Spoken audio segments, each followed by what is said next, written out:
বান্দরে আর বিলেইতে দোস্ত বাতাইছে, দুই দোস্ত মিলে সম্মিলিত ভাবে দিনভরি ইনকাম করছে, পাইছে একটা কলা, তেমন কিছু পাইনি, আজকে একটা কলা পাইছে, সর্বি কলা। এখন ভাগ করি তো খাতি হবে। তো বান্দরে কচ্ছে, দোস্ত তোর হাত তো ভালো না, আমার হাত মানুষের হাতের মতো, আমার কাছে দিয়ে আমি ভাঙ্গে সমান করে দিচ্ছি। তো মটকাইয়া ভাঙছে তার ফিতে দিয়ে মাইপে ভাঙ্গে নাই, মুখস্থ ঠুয়ো ভাঙছে, দেয় যে একখান ছোট একখান বড় হয়ে গেছে। এখন বিড়ালের সামনে দেশে দোস্ত নেওয়া কোন খান নেবা, বিড়াল তো চোখের সামনে দিয়ে বড় খান নেওয়ার জন্য সে তার যে থাবা সিস্টেম, সে থাবা দিতে গেছে। বান্দর কয় রাগ দোস্ত, এখন বড় রয়েছে সমান হইতে দেই। সমান হবে কিভাবে, ওইখান থেকে এক কামড় খাইয়ে সমান আসছে। এখন এক কামড় যখন খাইছে আসি, আরো তো মাইপিও কামড় দিই নেই, কামড় দেওয়ার পরে যেটুক খাওয়া হয়ে গেছে বা এইটুক খাটো পড়ে গেছে। এখন বিলেইতে পারে ওই পাশের বড় কান ধরতে গেছে, রাগ দোস্তি এখন বড় রয়েছে সমান হইতে দেই, একবার এখান সমান হলে একবার ওখান সমান, দুই সমান হতে পুরো কলা বান্দরের পেটে। জয় করিল তার নাম জানি কি, তারা টের পাচ্ছে না, এটা একটা গান। লঙ্কা যে জয় করিল তার নাম জানি কি, সাথে যে জুড়ি তবলা বাজায় তারা কয় দশানি ছয়ানি বাঘ আমরা জানি কি। গান গায়ে যা কামাই করি, তুমি একা নেও 10 আনা, আর আমরা 15-16 জনের নেই 6 আনা। এত বড় বৈষম্য করে যাচ্ছ জীবন ভরে, এই বৈষম্য বিরোধী আন্দোলনের সময় এটা সমান করতে হবে। দশানি ছয়ানি বাঘ আমরা জানি কি, শ্রোতারা মনে করছে আগে যে গান গাইছে ওই গানেরই অংশ, ফাঁকে যে ওরা কি এড়িয়ে যাচ্ছে কেউ টের পায় না, কারণ তো গান তো শোনার জিনিস, বোঝার জিনিস না। আর ও চিন্তা করলো কি, যদি আমি ওরা যদি আমারে না বইলে দেয় তাহলে আসর শেষ হবে না, আসর শেষ না করতে পারলে তো পয়সা ঠিক মতো পাবো না। যদিও 2-4 আনা আজকে গাঠিতে যায়, তবু আজকে গানের আসর শেষ করে যাইতে হয়। এজন্য ও গানের তালে তালে কয় আজ হইতে ভাগ হইবে সমানের সমান, ওরা কয় লঙ্কা জয় করিল বীর হনুমান। সুন্দর একটা গান গাইছে, লঙ্কা যে জয় করিল তার নাম জানি কি, দশানি ছয়ানি বাঘ আমরা জানি কি, আজ হইতে ভাগ হইবে সমানের সমান, লঙ্কা জয় করিল বীর হনুমান। ভিতরে ওরা ভাগাভাগি সাইজ করে নেছে, শ্রোতারা কচুও বোঝে নাই। গান শোনার জিনিস, শুনতে ভালো লাগে শুনবেন, না শুনলে আপনার সগিরে কবিরে নাই। তবে ওয়াজ প্রত্যেকটা কথা বুঝে নিতে হবে। কতক্ষণ ঘন্টা 2 বসে থাকলেন, লঙ্কার গানের মতো গান শুনে চলে গেলেন, কোনো ফায়দা নাই, বুঝে নিতে হবে। একটা মাসালা শুনলে আপনাকে 60 বছর নফল নামাজ ও নফল রোজার সওয়াব দেবে। ঘটনা কি,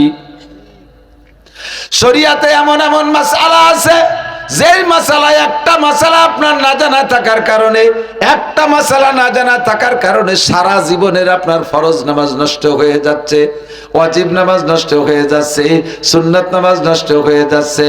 এক ওয়াক্ত নামাজ, ফরজ নামাজ যদি নষ্ট হয়ে যায়, না পড়লেও যে শাস্তি, আমার দিক না পড়লেও যে শাস্তি, পড়ার পরও সেই শাস্তি। নামাজ পড়া না পড়লে এক ওয়াক্তের বিনিময়ে 230 কোটি 40 লক্ষ বছর জাহান্নামে পোড়া লাগবে। এক ওয়াক্ত নামাজ ছেড়ে দিলে 80 হুকবা জাহান্নাম, এক হুকবা সমান সমান 2 কোটি 88 লক্ষ বছর। এই 2 কোটি 88 লক্ষ বছর এক হুকবায়, এবার তারে 80 দিয়ে গুণ দেন, 230 কোটি 40 লক্ষ বছর বের হবে। এক ওয়াক্ত নামাজ না পড়লে 230 কোটি 40 লক্ষ বছর জাহান্নামে পড়তে হবে। আপনার একটা নামাজ, একটা মাসালা না জানা থাকার কারণে পড়া নামাজ যদি নষ্ট হয়ে যায়, তাও আপনাকে 230 কোটি 40 লক্ষ বছর জাহান্নামে পড়তে হবে। ভালো করে মনে রাখবেন, লাগাতার 60 বছর নফল নামাজ, লাগাতার 60 বছর নফল রোজা, শুধু 60 বছর না, 60,000 বছর নফল নামাজ, 60,000 বছর নফল রোজাকে যদি এক পাল্লায় রাখেন, ফজরের 2 রাকাত ফরজ নামাজকে আর এক পাল্লায় রাখলে ফজরের 2 রাকাত নামাজের পাল্লা ভারী হইয়া যায়।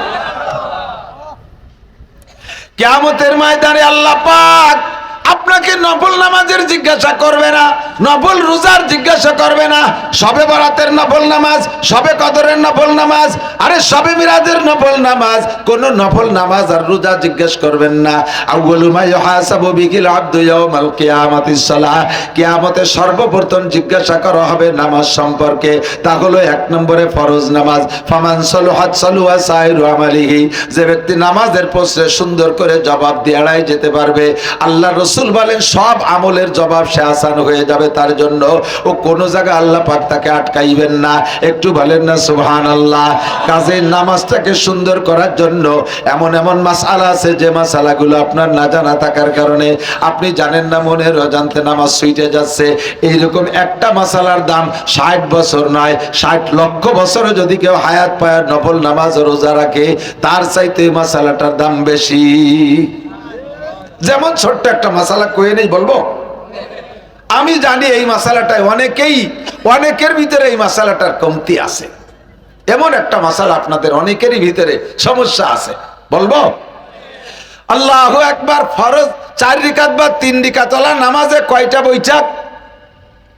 4 রাকাত বা 3 রাকাত ওয়ালা নামাজে কয়বার বসতে হয়? 2 বার। কয়বার? 2টা বৈঠক না? প্রথম বৈঠকে বসার পরে আত্তাহিয়াতু পড়ে দাঁড়ায় যেতে হবে।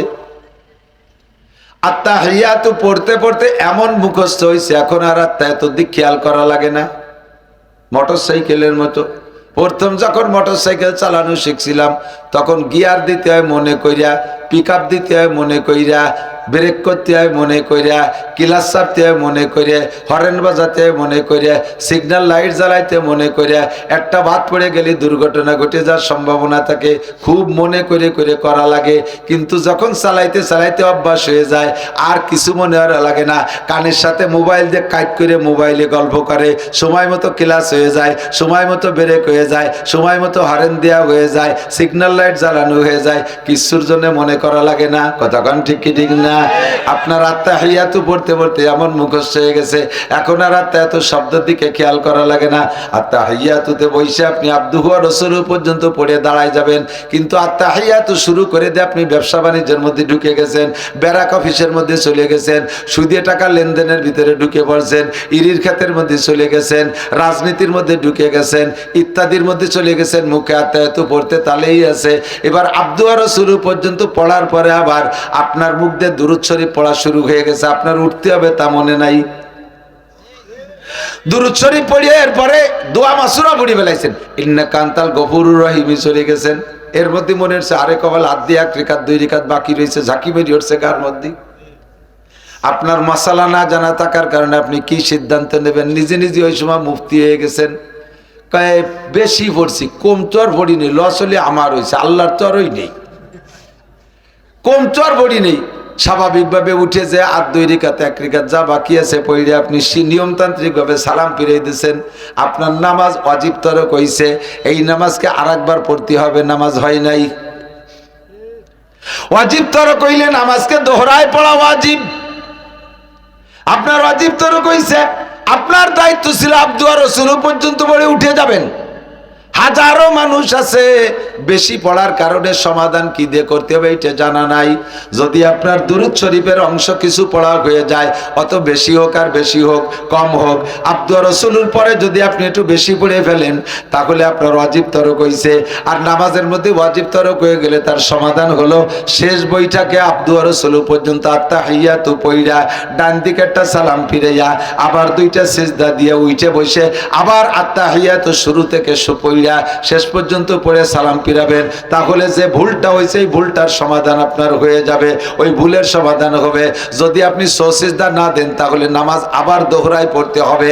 এমন ভুল যদি ইচ্ছাকৃতভাবে করেন, এমন ভুল যদি ইচ্ছাকৃতভাবে করেন তাহলে খেয়াল করেন, যদি এটা ভুল ক্রমে হয়ে যায় তাহলে সিজদা দিলে সারবে।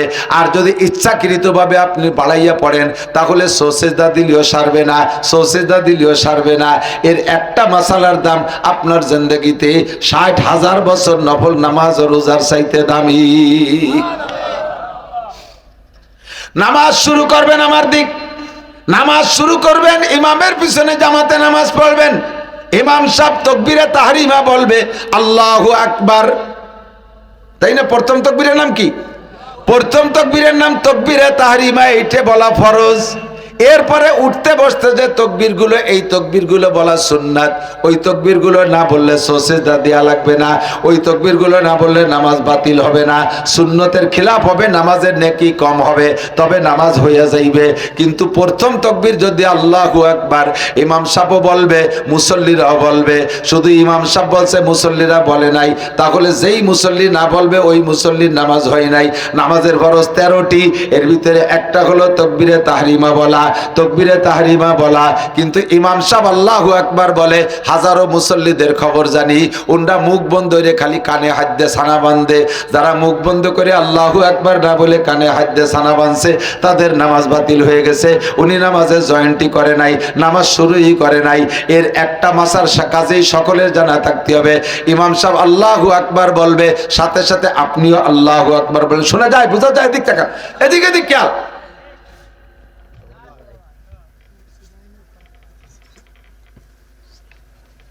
এই ইমামের পিছনে যে আল্লাহু আকবার বলবেন, এই জায়গা খুব চিকুন একটা মায়ের আছে, বলি আমি অজের দিকে যাব। চিকুন একটা মায়ের, সেটা কি? ইমাম সাহেবের সুর ভালো, আওয়াজ ভালো, যাদের কণ্ঠ ভালো হয় তারা একটু টেনে টেনে পড়ে, তকবীরটা সুন্দর করে টান দিয়ে বললে একটু শুনতে ভালো শোনা যায়। তো ইমাম সাহেব একটু টেনে বলছে আল্লাহু আকবার, ইমাম সাহেব আল্লাহু আকবার টেনে বলছে। আপনার তো আর টানা লাগতেছে না, ইমাম সাহেব আল্লাহ করে টানার ফাঁকে উনি আল্লাহু আকবার আকবার বলার আগে আপনি শটে মারি দিয়েছেন আল্লাহু আকবার।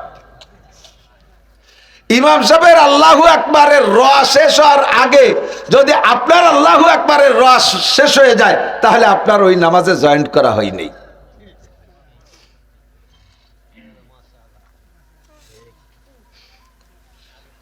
20 সেকেন্ড বোঝেন, এমন অ্যাক্সিডেন্ট হয় কি হয় না?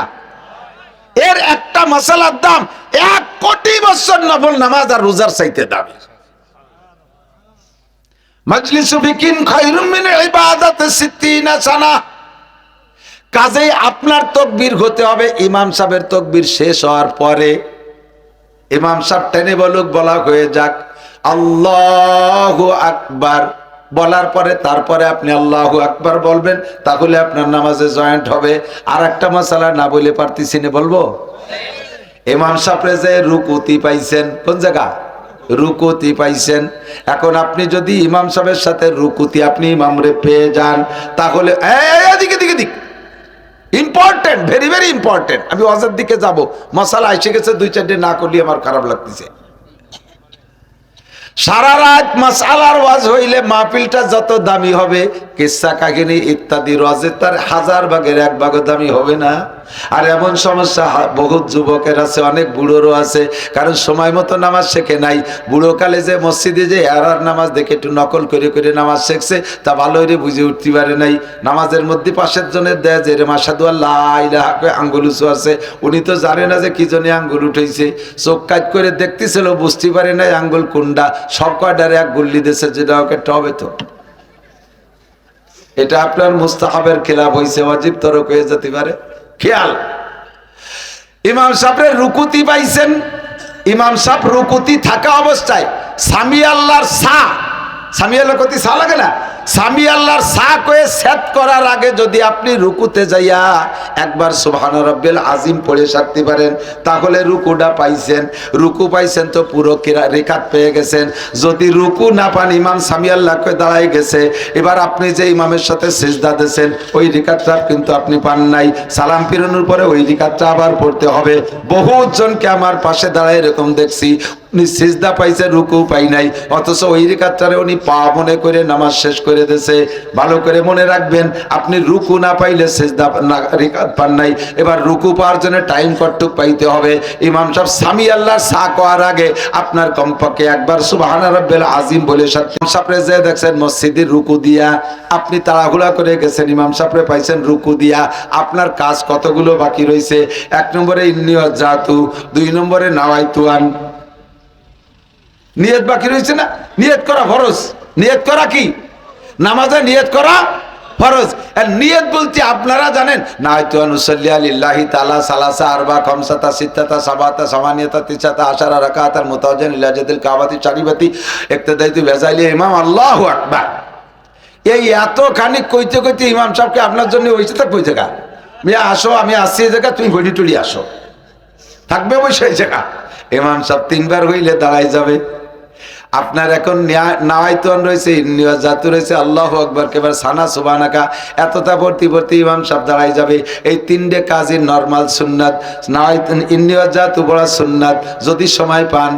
নাওয়াইতুন পড়া, নাওয়াইতুন কিছুই না, আমি জীবনেও নাওয়াইতুন পড়ি না। যে ওক্তের নামাজ পড়বো বলে মনে সংকল্প করে গেছি, ওই মনের সংকল্পই নিয়ত, মুখে কিচ্ছু বলা লাগবে না, মুখে কিছু বলা লাগবে না। যদি বলতে চান আপনার বাংলা ভাষায় আপনি বলতে পারেন জোহরের 4 রাকাত ফরজ নামাজ পড়তেছি, আল্লাহু আকবার, এই নিয়ত করে আপনি সানা বান্ধা এবার ইমামের সাথে জয়েন করবেন। সানা বান্ধার পরে আপনার সুবহানাকা আল্লাহুম্মা পড়া লাগবে না, কোনো মতে টাইনি টুনি আপনি ইমামের সাথে রুকুটা ধরতে পারেন নাকি সেই চেষ্টা করবেন। কারণ ইমামের পিছনে যদি ওই রাকাতটা পেয়ে যান, রুকু ধরতে পারেন, রাকাতটা পাইলেন, ওই রাকাতের দাম একা যে পড়বেন তার চাইতে 527 গুণ বেশি। এক রাকাতের দাম 527 টাকা। কন্যা সুবহানাল্লাহ। যদি রুকু ধরতে না পারেন তাহলে রিকাতটা পরে একা পড়া লাগবে। এবার এক রিকাতে সওয়াব পাবেন, কাজেই রুকু ধরার চেষ্টা করবেন। যাইয়ে ইন্নিয়াজাতুর দরকার নাই, নাওয়াইতুয়ানের দরকার নাই, সানা সুবহানাকার দরকার নাই, যাইয়ে তাকবীর দিয়ে ইমামরে ধরবেন। এবার তাকবীর দিতে হবে 2টা। মাসালা আমার এ জায়গা, তাকবীর দিতে হবে 2টা। একটা হলো তাকবীরে তাহরিমা, আর একটা হলো রুকুতি জার তাকবীর। আপনি যদি এক তাকবীরে চলে যান আল্লাহু আকবার কইয়া দাঁড়াইলে রুকু তাকবীর হয়ে গেল, রুকুর তাকবীর হয়ে গেল, এক তাকবীরে 2টা সারবেন, তা হবে না। আল্লাহু আকবার সাথে সাথে আল্লাহ দ্বিতীয় আল্লাহু আকবার কে রুকুতে যাবেন। রেখাতটা আপনার ধরা হয়ে গেল, রুকু ধরতে পারলেন। কথা কি বুঝে আসছে? এর এক একটা মাসালার দাম কোটি বছর নফল নামাজ ও রোজার চাইতে দামি। আর একটা মাসালা না বলে পারছি না, বলবো? আপনার শেষ বইটাকে সব পড়া হয়ে গেছে, নিজের নামাজ নিজে পড়তেছেন, তো একা একা পড়তেছেন। দোয়া মাসুরাও পড়া হয়ে গেছে, ইন্নাকান্তাল গফুর রহিমও পড়া হয়ে গেছে। এখন চুপ করে বসে রয়েছেন, নিজের নামাজ কিছুক্ষণ পরেই সালাম ফিরেই সব পড়া হয়ে গেছে, হাত দিয়ে বসে রয়েছেন।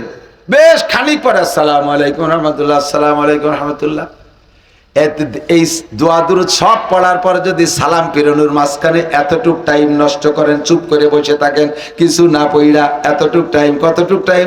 যার মধ্যে 3 বার পড়া যায় সুবহানা রাব্বিল আযীম, সুবহানা রাব্বিল আযীম, সুবহানা রাব্বিল আযীম, এতটুক টাইম যদি অনর্থক বসে থাকেন আপনার ওয়াজিব তরক হয়ে গেছে। ইচ্ছাকৃতভাবে যদি এই করেন তাহলে নামাজ বাতিল হয়ে গেছে, সুজদায় কাম হবে না।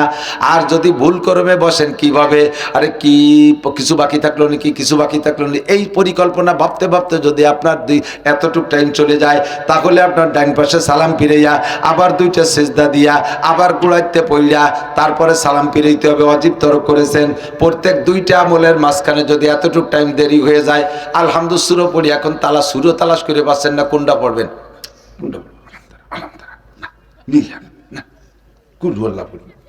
এই কোনটা পড়বেন এই ভাবতে ভাবতে ওই 3 তাসবিহ হয়ে গেছে।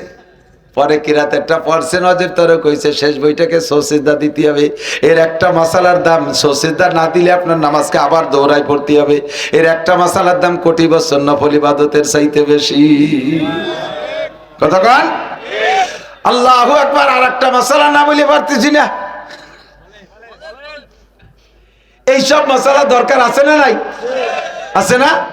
আরে শ্রীফরাদের কিসসা, ইব্রাহিম ইসমাইল আলাইহিস সালামের কিসসা, ইউসুফ জিলাকা আলাইহিস সালামের কিসসা বহুত শুনছি, বহুত জানি।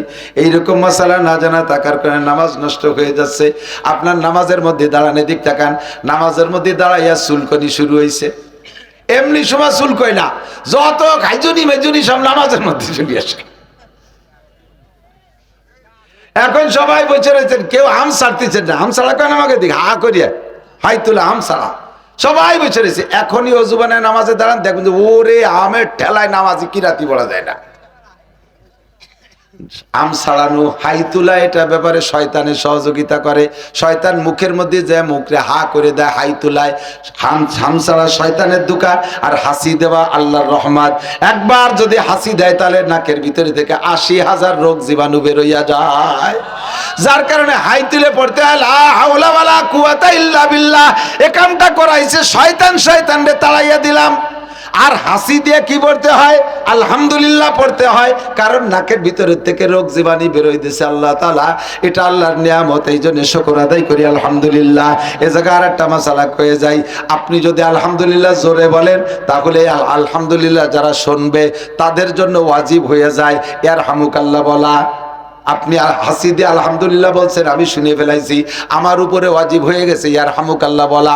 এই ইয়ারহামুকাল্লাহ যদি আমি জোরে বলি, আবার আপনি শুনে ফেলাইছেন, আপনার উপরে ওয়াজিব হয়ে গেছে আর একটা দোয়া পড়া, ইয়াহদিকুমুল্লাহ ইয়াহদিকুমুল্লাহ, এইটা বলা ওয়াজিব হয়ে গেছে। কিন্তু তা জানেন না, কয়জনে জানেন? কাজে হাসির জবাব জোরে দেবেন না। অনেকে হাসির সাথে সাথে আলহামদুলিল্লাহ এসি আর আলহামদুলিল্লাহ একসাথে মেরি দেয়, সাথে আসতে বাসতে 15-20 জনে শুনি ফেলায়, একজনের জবাব দেয়নি, ওয়াজিব তরক করাই ফেলাইছেন। হাসির জবাব আসতে দেবেন যাতে আর একজনের উপরে বুঝা চেপে না যায়। হাসি আল্লাহর রহমত, হাম ছাড়া শয়তানের দুকা। নামাজে দাঁড়ানোর পরে দুনিয়ার আগড় বাগড়, এখন মনটা বড় ফ্রেশ আছে, এমনি সময় চুপ করে থাকেন, অন্য অন্য কল্পনা মাথায় আসে, কিন্তু কোনো নোংরা কল্পনা মাথায় আসে না। নামাজে দাঁড়ানোর সাথে সাথে সব নোংরা কথাগুলো মাথার মধ্যে আসে। কোন মাইয়েরে কেমন দেখছিলেন, ইউটিউবে কি দেখছিলেন, ফেসবুকের মধ্যে কি দেখছিলেন, কোথায় কি করেছিলেন, সারা জীবনের যত নোংরা পচা কথাগুলো মাথার মধ্যে আসে। এমনি সময় বসে বসে চুল করছেন না, নামাজে দাঁড়াবেন দেখবেন দাড়ির মধ্যে শুরু হয়েছে, কানের মধ্যে ফরফরায় উঠছে, এক করে ফিটির ওই কোনায় বিহা জায়গা খাই যাচ্ছে, ঠিক না? আল্লাহু আকবার বলে সানাবাইনদের রুকুতে যাওয়ার আগ পর্যন্ত একটা ফরজ, কিরাতের ফরজের টাইম ভালো করে বুঝে নেন। একটা ফরজ আদায় করার ভিতরে আপনি নামাজের হাত নির্দিষ্ট স্থান থেকে হাত সরাইয়া একটা ফরজ আদায় করার ভিতরে অন্য কাজ করলে একাধ্যে 2 বার করতে পারবেন। কয়বার? 2 বার করতে পারবেন। 3 বার করার সাথে সাথে নামাজ ছুটে গেছে। আর একটা কাজ যদি 2 হাত দিয়ে করেন, একবার করলেই নামাজ বাতিল। যেমন নামাজের মধ্যে টুপি পড়ে গেছে, টুপি পড়ে গেছে, টুপিটারে 2 হাত দিয়ে ধরে টাইট করে ধরতেছে, তোমার কাম হবে না, ফিরে গোড়াতে শুরু করতে হবে। নামাজের মধ্যে লুঙ্গি খুলে গেছে, সুবহানাল্লাহ, নামাজের মধ্যে খুলতেই পারে। নামাজের মধ্যে লুঙ্গি খুলে গেছে, লুঙ্গি কি এক হাত দিয়ে ভরা যায়? লুঙ্গি 2 হাত দিয়ে ভরতে হয় না। এখন 2 হাত দিয়ে লুঙ্গি ভরতে গেলে তো 2 হাত ব্যবহার করলে একবারেই নামাজ বাতিল হয়ে যায়, নামাজ ছুটে যায়। তাহলে কি আর হুজুর, তাহলে কি লুঙ্গি পড়িয়েই যাবে, আমি ন্যাংটা হয়ে নামাজ পড়বো নাকি? এদিকে 2 হাত দিয়ে লুঙ্গি বললে নামাজ ছুটে যায়, আবার লুঙ্গি পড়িয়ে গেলে ল্যাংটা হয়ে গেলে নামাজ ছুটে যায়, করবো কি? কয় না, তুমি লুঙ্গি পড়বা 2 হাত দিয়ে।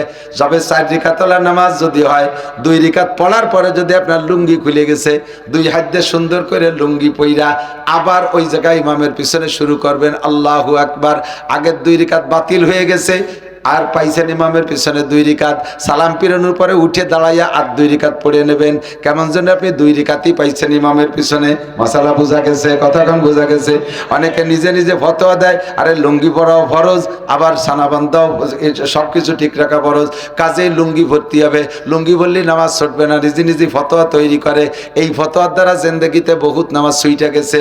মহিলা নামাজে দাঁড়াইছে, এদিক তাকান, খেয়াল করেন, মহিলাকে একটা 2টা কয়ে নেই, মহিলা নামাজে দাঁড়াইছে ওন্না টোন্না সুন্দর করে লাগাইয়া, কিন্তু ফ্যান চালাই দিয়ে দাঁড়াইছে, অথবা যে কোনো কারণে মাথা থেকে কাপড় সরে গেছে, মাথা একটা অঙ্গ, মাথার চুল আলাদা একটা অঙ্গ, লম্বা চুলের যদি অর্ধেকের বেশি কাপড়ের বাহিরে বের হইয়া 3 তসবিহ পরিমাণ টাইম খোলা থাকে, সুবহান রাব্বিল আযীম, সুবহান রাব্বিল আযীম, সুবহান রাব্বিল আযীম, এই পড়তে যতটুক টাইম থাকে লাগে, একটা অঙ্গের অর্ধেকের বেশি খুলে যদি মহিলা, পুরুষের, মহিলাদের বিশেষ করে একটা অঙ্গের যদি অর্ধেকের বেশি খুইলে নামাজের ভিতরে বাইনা কাপড়ের বাইরে থাকে, নামাজ বাতিল হয়ে যায়, নামাজ হবে না। মহিলা নামাজ পড়তে তাহিয়াতুতে বসছে, 2 বছরের বাচ্চা একটা দৌড়াইতে দৌড়াইতে এসে মারে বসা পাইয়া দুধ খাওয়ার নেশায় ওরে শয়তানে ধাক্কাইছে, যাইয়ে মার গায়ের কাপড় টান দিয়ে ফেলাইতে দুধ খাওয়া শুরু করে দিছে, গায়ের এক অংশ খুলে ফেলাইছে, মহিলার নামাজ বাতিল হয়ে গেছে। বাচ্চারে সরাই তুইয়ে বা দুধ খাওয়াইয়া তারে ফাইনাল করে দিয়ে আবার নতুন করে নামাজ পড়তে হবে। যুবক যারা অনেক সময় নামাজ পড়ো দেখি প্যান্ট পরছো আর গেঞ্জি পরছো, প্যান্টটা যে সাইজের গেঞ্জি যে সাইজের, দাঁড়ানো অবস্থায় প্যান্টের মুখ আর গেঞ্জির মুখ সমান সমান, তাতে মোটামুটি খাড়ানো অবস্থায় 70 টাকা আছে। যখনই রুকুতে গেছো টান খাইয়া গেঞ্জিটা এই দিক সরে চলে আইছে, প্যান্টটা খানিক ওই দিক সরে চলে গেছে, পাছার 2 গিরে বার হয়ে গেছে। এরম পাছা দেখছেন না? দেখেন নাই? দেখছেন না? তুমি রুকুতে মাফিয়ে 3 তসবিহ পরিমাণ ল্যাংটা হয়ে রইছো। 70 টাকা বরস পুরুষের 70 নাভির উপর থেকে নিয়ে হাঁটুর নিচ পর্যন্ত, এইটুকের নাভির এপাশ ওপাশ, হাঁটুর এপাশ ওপাশ, পুরো এইটুক সম্পূর্ণ ঢেকে রাখা ফরজ। গায়ের উপরে, নাভির উপরে গায়ে কিছু নাই, তাও নামাজ হবে। হাঁটুর নিচেই কিছু নাই, তাও নামাজ হবে। তবে নাভির উপরে থেকে হাঁটুর নিচ পর্যন্ত এইটুক হলো মূল সতর। এর থেকে যদি 1 ইঞ্চি পরিমাণও বেরোইয়া 3 তসবিহ পরিমাণ টাইম নামাজের মধ্যে খোলা থাকে, তাহলে নামাজ বাতিল হয়ে যাবে। তুমি রুকুর মধ্যে 3 তসবিহ, সিজদার মধ্যে 3 তসবিহ, পাছার এই জায়গা থেকে গেঞ্জি আর প্যান্ট সরিয়ে যে খানিক বেরোয় থাকতেছে, আবার তুমি নামাজ পড়ে যাচ্ছ, খোদার কসম নামাজ হবে না। এই মশালাটা আজকে শুনে নিলে 1000 বছর 1 লক্ষ বছর নফল ইবাদতের চাইতে বেশি দামি। আবার এদিক থেকে আর একটা মশালা কয়ে যাই, নামাজটাকে ঠিক করে তুই। আল্লাহ, নামাজের মধ্যে মোবাইল পকেটে রিংটোন বন্ধ করতে মনে নাই? এই অ্যাক্সিডেন্ট হয় কি হয় না? ইমাম নামাজে দাঁড়ায় গেছে, রুকুতে যাবে ভাব, কিরাতের ভাবে বুঝতেছি, ওযু বানায় এবার মোবাইল বন্ধ করতে সময় পাই নাই, মনে নাই যে নামাজে দাঁড়ায় গেছেন। ইমাম সাহেব সূরা ফাতিহা পড়ে, আলহামদুলিল্লাহি রাব্বিল আলামিন আর রহমানির রহিম মালিক ইয়াউমিদ্দিন।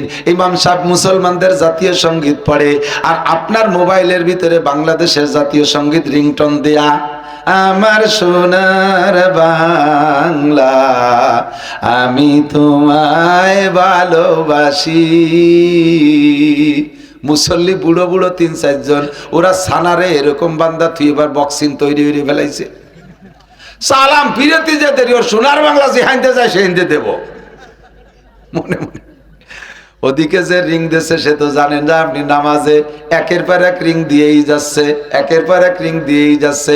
আপনার গা ফুলে উঠতেছে ভয়তে, মুসল্লিরা মেজাজ গরম হচ্ছে, ইমাম সাহেব কিরাত ভুল করে ফেলতেছে। এই মুহূর্তে আপনি করবেন কি? আপনার জাতীয় সঙ্গীত চলবে আর ইমাম সাহেবের জাতীয় সঙ্গীত চলবে, দুইটা একসাথে চলবে না, একটা বন্ধ করতে হবে। আর ইমামের কিরাত বন্ধ করা যাবে না, সে তো চলতেই থাকবে। আপনার মোবাইল বন্ধ করতে হবে। আপনাকে মোবাইল বন্ধ করার অনুমতি শরীয়তে দিয়েছে, তাহলে তা পরিমাণ কত? একটা কিরাত শেষ হওয়ার আগে এক ফরজ আদায় করার ভিতরে আপনি 2 বার মোবাইল বন্ধ করতে পারবেন, 2 বার মোবাইল বন্ধ করতে পারবেন। তবে প্রত্যেকবার মোবাইল বন্ধ করার জন্য টাইমের খেয়াল রাখবেন, যেন 3 তসবির চাইতে বেশি টাইম না হয়, 3 তসবির কম টাইমের ভিতরে।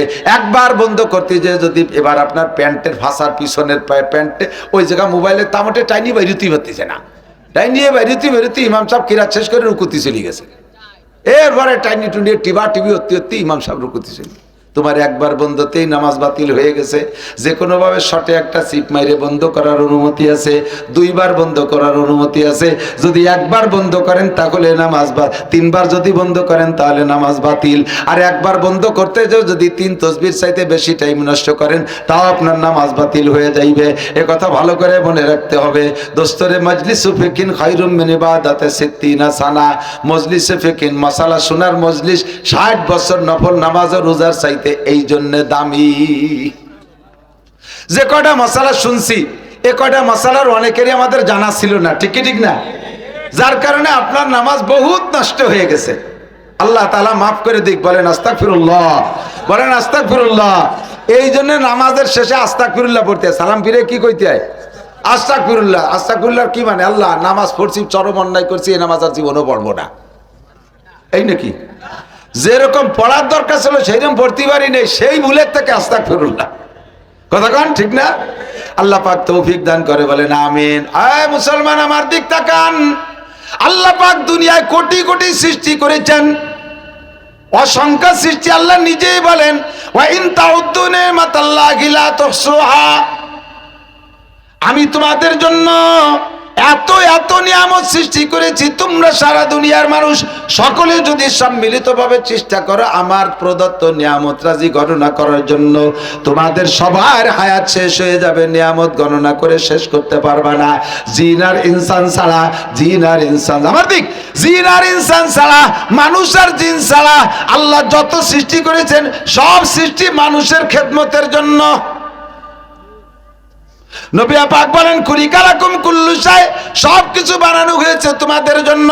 ওয়া খুলিকতুম লিল্লাহ, আর হে মানুষ তোমাদেরকে বানানো হয়েছে একমাত্র আল্লাহরই জন্য, তোমরা হলে আল্লাহর জন্য, আর সবকিছু তোমার জন্য। সূর্য বানাইছে তোমারে লাইট দেওয়ার জন্য, চন্দ্র বানাইছে তোমারে আলো দেওয়ার জন্য, তারকা বানাইছে তোমার খেদমতের জন্য। আরে মানুষ যে দুনিয়া যত সৃষ্টি বানাই, মাছ বানাইছে তোমার জন্য, গাছ বানাইছে তোমার জন্য, ফল বানাইছে তোমার জন্য, মোরগ মুরগি তোমার জন্য, গরু ছাগল তোমার জন্য, হাঁস মুরগি তোমার জন্য। এমন করে বলতে থাকলে সারা দুনিয়ার মানুষ সবাই মিলে বললো আল্লাহর নিয়ামত বলে শেষ করা যাবে না। আল্লাহ কয় সব বানাইছি তোমার জন্য, তোমারে বানাইছি আমার জন্য।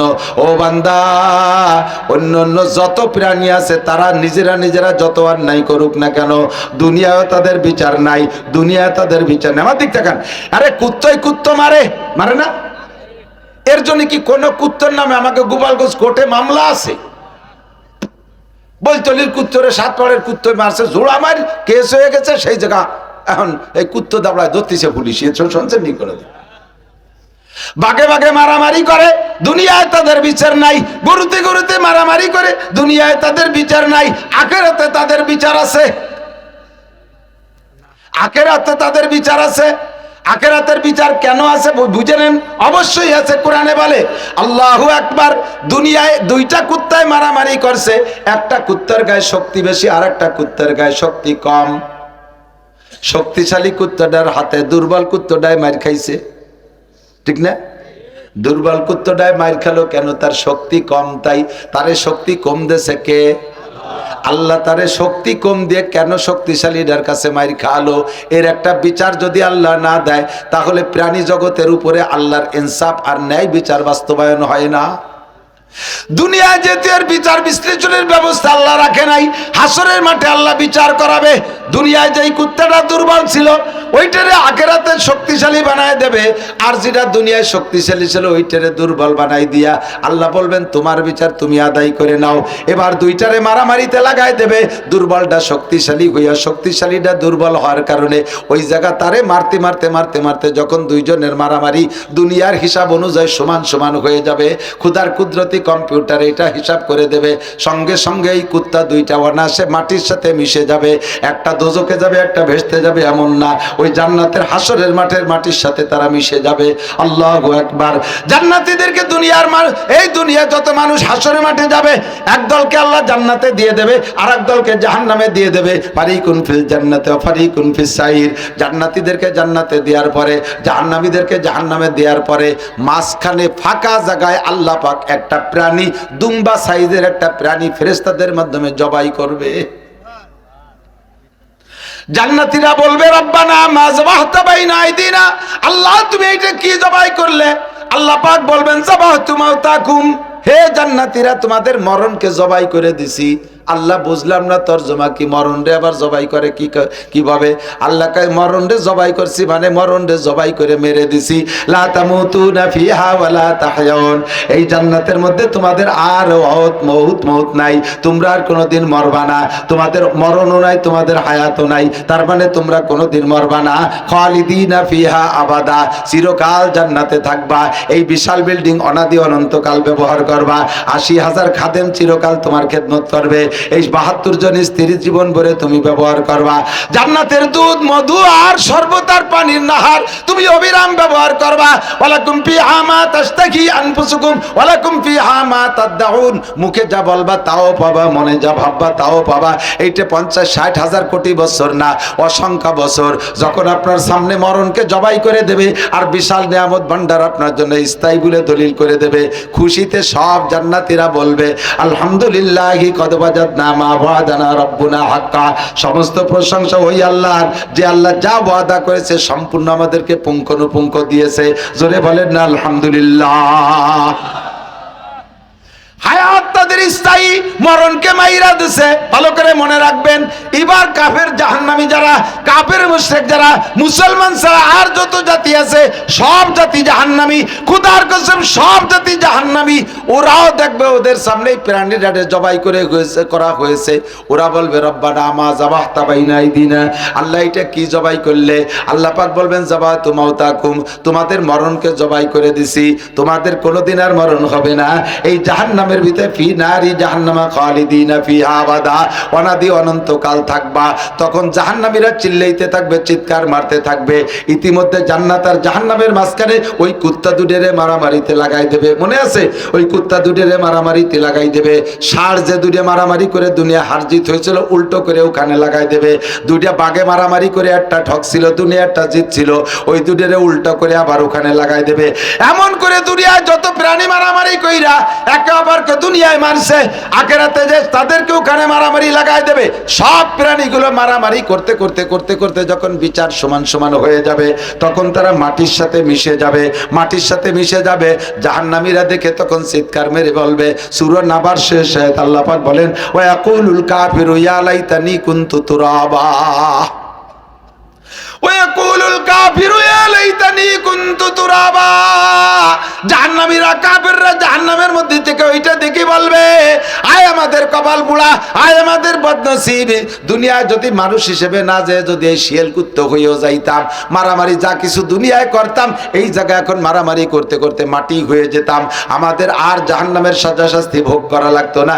এই বলে তারা চিৎকার মারতে থাকবে আর বলবে, আর বলতে থাকবে রব্বানা আখরিজনা মিনহা ফাইন উদনা ফাইন্না জালিমুন। আয় আল্লাহ, যে অন্যায় করে দুনিয়া থেকে আজকে স্থায়ীভাবে জাহান্নামী হয়েছি, মালিক তুমি আর একটা বার দুনিয়ায় পাঠাইয়া দাও, আর একটা বার দুনিয়ায় পাঠাইয়া দাও। রব্বানা আখরিজনা মিনহা, আর একটা বার দুনিয়ায় পাঠাইয়া দাও। ওয়াইন ফাইন উদনা ফাইন্না জালিমুন। পরবর্তীতে যদি এই অন্যায় করি, তাহলে জালেম সাব্যস্ত করে যে বিচার করবা কোনো অভিযোগ করব না, আর একটা বার তুমি দুনিয়ায় পাঠাইয়া দাও। এরকম করে চিৎকার মারবে আর ডাকতে থাকবে একটানা 70 লক্ষ বছর। 70 লক্ষ বছরের মধ্যে আল্লাহ পাক কোনো জবাব দেবে না। এ যুবক, পাগলামি করিস না, শোন, কান খাড়া কর। জাহান্নামে যদি একবার স্থায়ী ঠিকানা বানায় দেওয়া হয়, এমন করে চিল্লাইবি আর বলবি রব্বানা আখরিজনা মিনহা, আল্লাহ তুমি আর একটা বার দুনিয়া থেকে বের করে দাও। 70 লক্ষ বছর পর্যন্ত চিল্লানোর পরে আল্লাহ একটা জবাব দেবে। ভাবছেন যে জবাবটা পক্ষে হবে? জবাবটা কি দেবে শুনলে আপনার এখনই মাথা গরম হবে। আল্লাহ পাক বলবেন ইকসাউ ফিহা ওয়ালা তুকাল্লিমুন, ইকসাউ ফিহা ওয়ালা তুকাল্লিমুন। চুপ পড়ে থাক, আমার সাথে কোনো কথা হবে না। লা তুকাল্লিমুনি, আমার সাথে কোনো কথাই বলবি না। আলাম ইয়াতিকুম নাযীর, দুনিয়ায় থাকতে কি তোর কাছে কোনো নবী রাসূল যায় নাই, কোন উলামায়ে কিরাম যায় নাই? কলেমার দাওয়াত কি তোরে দেয় নাই? নামাজের দাওয়াত কি দেয় নাই? এই কিসসাগুলো কি তোরে শোনায় নাই? আলাম ইয়াতিকুম নাযীর, কোন ভীতি প্রদর্শক কি তোর কাছে যায় নাই? তখন আপনিও জায়গা স্বীকার করতে পারবেন না, আল্লাহর সামনে অ্যারেস্ট। বলতে বাধ্য হবেন কলু বালা কদ জা আনা নাযীর, আল্লাহ অবশ্যই আমাদের কাছে এসেছিল, আমাদের কাছে এসেছিল। ফাকাদ্দাবনা ওয়া কুলনা মা নাযালাল্লাহু মিন শাই, বলনেওয়ালাদেরকে বলতাম তোমরা সব বানাই বানাই বলো, এগুলো আল্লাহর কথা না। আল্লাহ বলতে কেউ নাই, আখিরাত বলতে কেউ নাই, জাহান্নাম বলতে কিছু নাই, জান্নাত বলতে কিছু নাই। এই বলে তোমরা অস্বীকার করতা, এই বলে আমরা অস্বীকার করতাম। আল্লাহ গলাবাত আলাইনা শিকওয়াতুনা ওয়া কুননা কওমান দাল্লিন, আমাদের কপাল, আমাদের দুর্ভাগ্য আমাদের উপরে প্রাধান্য লাভ করেছে, যার কারণে আজকে জাহান্নামে তুমি আর একটা বার পাঠায় দাও। আবার চিল্লাইবে 70 লক্ষ বছর, এরপরে আবার জবাব দেবে ইকসাউ ফিহা, পড়ে থাক, এর ভিতরে কোনোদিন আমার সাথে কথা বলবি না। ও মুসলমান আমার, শোনা ছোট বাচ্চারা, পাগলামি করিস না, একটু শোন, একটু বোঝ। দাস্তা বকারাত গর্ষে বাসা ছাড়ে মার, আল্লাহর সামনে কিন্তু যাইতেই হবে, জবাব কিন্তু দিতেই হবে। কথা বলেন ঠিক কি ঠিক না? অন্য কোনো প্রাণীকে আল্লাহ তাআলা মিজানের পাল্লায় হিসাব নিকাশ নেবেন না। অন্য কোনো প্রাণীকে আল্লাহ তাআলা এমন করে 4টি ইমিগ্রেশন নেবেন না। এদিক তাকান, ইমিগ্রেশন। বিমানে যারা উঠছেন তারা জানেন ইমিগ্রেশন সম্পর্কে। বিমানে উঠার আগে, এয়ারপোর্টে ঢোকার থেকে নিয়ে বিমানে উঠার আগে 4টে চেকপোস্ট আছে, তার নাম হলো ইমিগ্রেশন। এক নম্বর ইমিগ্রেশনে যদি আপনি বিদেশে যাইতে চান তাহলে পাসপোর্ট ইমিগ্রেশন, আপনার পাসপোর্ট আছে কিনা, ঠিক আছে কিনা এটা দেখবে। 2 নম্বর ইমিগ্রেশন আপনার টিকিট ঠিক আছে কিনা। 3 নম্বর ইমিগ্রেশন আপনার মালামাল জানেছেন ওর মধ্যে অবৈধ কিছু আছে কিনা, লাগেজ ব্যাগেজ এইগুলো দেখবে। 4 নম্বর ইমিগ্রেশন আপনার বডি চেক হবে। অনেকে নাকি পেটের মধ্যে সোনা খাইয়ে এনে বাংলাদেশে এসে পায়খানা করে তাই বেঁচে। এই আকাম করছো কিনা পেটের মধ্যে, এই জন্য বডি ইমিগ্রেশন। আমি কয়েক বছর আগে এই আওয়ামী লীগের এই নির্বাচনের আগের নির্বাচনের সময় বাংলাদেশে ওয়াজ বন্ধ হয়ে দিয়েছে, তো চিন্তা করলাম যে কয়দিন যখন সুযোগ পাইছি আর বিদেশের থেকে চান্স একটা পাইলাম মালয়েশিয়া যাওয়ার মাহফিলের দাওয়াতে, তো মালয়েশিয়া যাবো বলে সবকিছু ওকে করে চলে গেছি। ব্যাগেজ ট্যাগেজ তো তেমন কিছু নিয়েছে, হ্যান্ড ব্যাগে 3 দিনের সফর। তো ঢুকছি, ব্যাগেও কোনো সমস্যা নাই, পাসপোর্টের সমস্যা নাই, টিকিটের সমস্যা নাই, 3 ইমিগ্রেশনে পাস। বডি ইমিগ্রেশনে ধরা পড়ে গেছি। যারা ইমিগ্রেশন করে সবই আমার স্রোত, আমার চেনে। মেশিনের মধ্যে দাঁড়াইলেই ক্রিং ক্রিং করে ওঠে, লাল বাতি জ্বলে। আনুরা এক এক করে পকেট টোকায়, এদিক টোকায় সেদিক টোকায়, কোনো জায়গা কিছু পায় না। বেশি দূর তার হাত দিতে পারতেছে না, যতদূর হাত দেওয়া যায় সেদূর হাত দিয়ে টো আছে, কোনো জায়গা কিছু পায় না। আবার মেশিনই ছাড়ে না, মেশিনই যতক্ষণ না ছাড়বে অতক্ষণ তো সামনে যাওয়া যাবে না, ছাড়বেই না। এখন আমারও লজ্জা লাগতেছে, 3 বার আমার আটকায় ফেলাইছে। সব কিছু ওকে, বডি ইমিগ্রেশনে ধরা পড়ে গেছে। তাই আমি সোনা খাই নিচ্ছি নাকি তা আল্লাহ জানে। এখন ওরা ধরতে না পাইরা এক মহিলা নিয়ে আইছে, ফেরেস্তা পাল্টাই দিছে। মহিলা ফেরেস্তা একটা নিয়ে আইছে। এ মহিলা আইসা কি জানি একটা মেশিন আমার দিকে এরকম ধরে একটা লাইট মারলো, টর্চ লাইটের মতো। ও মারি দেখা, হুজুর আপনার এই পকেটে একটা ছোট ডায়েরি আছে দেখেন, ওই ডায়েরির ডায়ালের মধ্যে দেখেন একখান ব্লেড আছে। ডায়েরির ডায়ালের মধ্যে একখান ব্লেড আছে। সত্যি খুলে দেয় যে ওর মধ্যে একখান ব্লেড। কবে জন্য কোন জায়গায় নখ কাটতে যে রাস্তাঘাটে ফেলাবো, অ্যাক্সিডেন্ট হবে, এই জন্য ওই ডায়ালের মধ্যে থুয়ে দিছি। আর তা সেই জায়গায় আজকে বডি ইমিগ্রেশনে ধরা পড়ে গেছে। আমি আশ্চর্য, উরি বাবা, এ মহিলা কত বড় বুজুর্গ, কিভাবে টের পারলো আমার এই মোবাইল ডায়েরির মধ্যে ব্লেড রয়েছে। মেশিনই ধরাই দিছে। দোস্ত, কিয়ামতের ময়দানে লা তাজুলু কদামা ইবনি আদম ইয়াউমাল কিয়ামতে হাত্তা ইউসালানা আরবা। 4টি ইমিগ্রেশন পাস করার আগ পর্যন্ত আপনাকে জান্নাতে ঢুকতে দেওয়া হবে না। 4টি ইমিগ্রেশন হবে আপনার। 1 নম্বরে আন উমরিহি ফিমা আপনা, গোটা জিন্দেগির হিসাব হবে তুমি কোথায় কি করেছো। 2 নম্বরে আমার প্রাণ প্রিয় বন্ধু যুবকরা মনে রাখবা, আন শাবাবিহি ফিমা আবলা, যৌবনকালটা কোথায় কিভাবে কাটাইছো একটু বলে যাও। যৌবনকালে যা সম্ভব বৃদ্ধকালে তা সম্ভব না। যৌবনকালে ইচ্ছা করলে বাইসাইকেল চালায় চরমুনায় যেতে পারবা। যৌবনকালে ইচ্ছা করলে বাইসাইকেল চালাইয়া তুমি ইস্তেমার ময়দানে 31শে জানুয়ারি, 1লা 2রা ফেব্রুয়ারি তুমি ইস্তেমায় যাইতে পারবা। যৌবনকালে ইচ্ছা করলে বাইসাইকেল চালায় কক্সবাজার কুয়াকাটা যাইয়া যা যা কাম কুকাম আছে সব করে আসতে পারবা। যৌবনকালে ইচ্ছা করলে রাতের পর রাত তুমি গান শুনতে পারো। হিন্দুদের দুর্গা পূজা, কালী পূজা, সরস্বতী পূজা, লক্ষ্মী পূজা উপভোগ করতে পারো। যৌবনকালে ইচ্ছা করলে রাতভর মদ গাঁজা আবা ফেন্সিডিল হিরোইন খাইতে পারো। যৌবনকালে ইচ্ছা করলে শীতের রাত্রে ঠান্ডা পানিতে গোসল কইরা তুমি দাঁড়িয়ে দাঁড়িয়ে ফজর পর্যন্ত নামাজও পড়তে পারো। বয়স হয়ে গেলে বৃদ্ধকালে ঠান্ডা পানি তো দূরের কথা, আরে গরম পানি দিয়ে অজু বানাই দিল, 1 হাত ধুয়ে সে হাত মুছাইয়া জ্যাকেটের মধ্যে ঢুকাইয়ে তারপরে আর 1 হাত ধোয়ানো লাগে, নইলে বুড়োর প্যারালাইসিস শুরু হয়ে যায়, স্টক করে পড়ে যায়, থরথরাই কাঁপে। 3টে 4টে ল্যাব দিয়ে ঠাইসে ধরে আগুন তাপ হাসার সাথে মিশে না ধরা পর্যন্ত ঘুম আসে না, গরম হয় না গা। এই হলো বুড়োকালের সমস্যা। কথা কর না কেন? 1 ওয়াক্তের নামাজে 3 প্রকারের নামাজ পড়তে 3 বার অজু বানানো লাগে। প্রথম অজু বানায় যে সুন্নত পড়ছে এর মধ্যে সুমো দিয়ে বেরোয় চলেছে, না তা গেল না।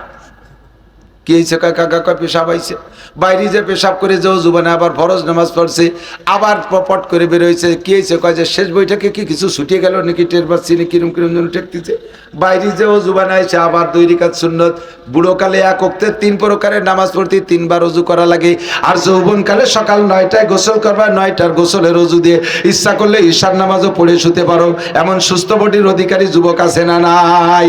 এই জন্য আল্লাহ পাক যৌবনকালের আলাদা হিসাব নেবে अरे दर जवानी तौबा कर दें शिवाय पैगम्बरिस वक्ते फिरी गुर के जालिम मिशावत परहेजगार যৌবন কালে ইবাদত করা নবীওয়ালা স্বভাব সব নবীরা যৌবন কালে ইবাদত করেছে কোন নবী যৌবন কালে অন্যায় করে নাই কাজেই তুমি যদি যৌবন কালটাকে কন্ট্রোল করতে পারো কিয়ামতে নবীদের সাথে জান্নাতে যাইবা বুড়ো হয়ে গেলে রয়্যাল বেঙ্গল টাইগার পর্যন্ত মুরিদ হয়ে যায় বাঘ পর্যন্ত ভালো হয়ে যায় নিজে চোখে দেখে আসছি একবার গেলাম শরণখোলা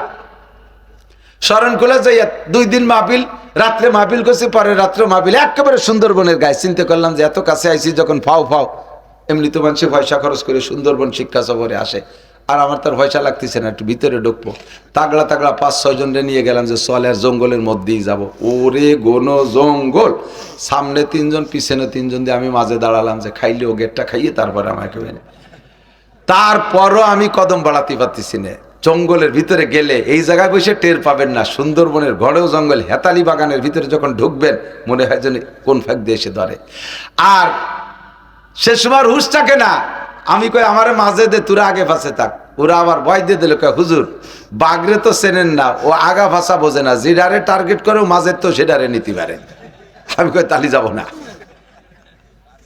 যদি ওরা চিন্তা করে যে এগুলো তো আগের তো দেখি নতুন ডারে ধরি তাহলে তো আমার মাইরিয়ে যাবে একদিন ঘুরে আসছি ফিরে দিন আর এক জায়গায় যে আর এক রুটে যাবো ওই রুটে যাওয়ার সময় আল্লাহু আকবার যে দেখি চার পারে ছোট্ট একটা খাল চার দিয়া বাঁশের চার পারে উপার যে সুন্দরবন চারের গোড়ায় গিয়ে দেখি চারের উপার মুরব্বী একজন বসা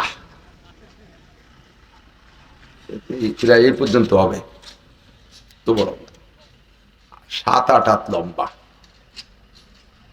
আল্লাহ বসে রয়েছে আমি বললাম যে যা দেখবো বলে আইসি দেখা হয়ে গেছে আর উবার আমার যার কায়দা নেই ওরা কয় হুজুর চলেন যে আমি কই যে গোড়ায় বসা দেশ দিয়া কয় যে ওই বাঘটা আজ 1 সপ্তাহ ওই জায়গা নড়াচড়া নাই বৃদ্ধ হয়ে গেছে আগে লাভ দিলে সামনের দিক 22 হাত যেত এখন লাভ দিতে যে কুন্দি মারি পিছ হয়ে যায় সেটুকু উঠতে পারে না শিকার মিকার নাই ও যে কি খায় 1 সপ্তাহ ধরে ওরে চারের গোড়ায় দেখতেছে কোনো নড়াচড়া নাই আর হরিণী তো বাঘ দেখলি তার কাছে আসবে না অন্যাসে তার আসবে না যে কাকা আমি আইছি আমার দেরি স্মৃতি খান এরকম আসবে নাকি যেই দেখে সে শরীর চাই শিয়াল বান্দর টান্দর যা শিকার করে খায় সব ছুরি 1 সপ্তাহ জায়গা বসা আমি ওয়াজ সংগ্রহ করলাম আল্লাহু আকবার দর জওয়ানি তওবা কর দেন সেবায়ে পায়গম্বরিস ও বাঘ যদি তোমার যৌবন কালে এরকম বসে তাসবিহ টিপতে তাহলে বুঝতাম যে তুমি বুজুর্গ হইছো চরমরে হুজুরের কাছে মুরিদ হইছো বুড়ো কালে এখন লাভ দিলি সামনের দিক যাও না পিছিয়ে যাও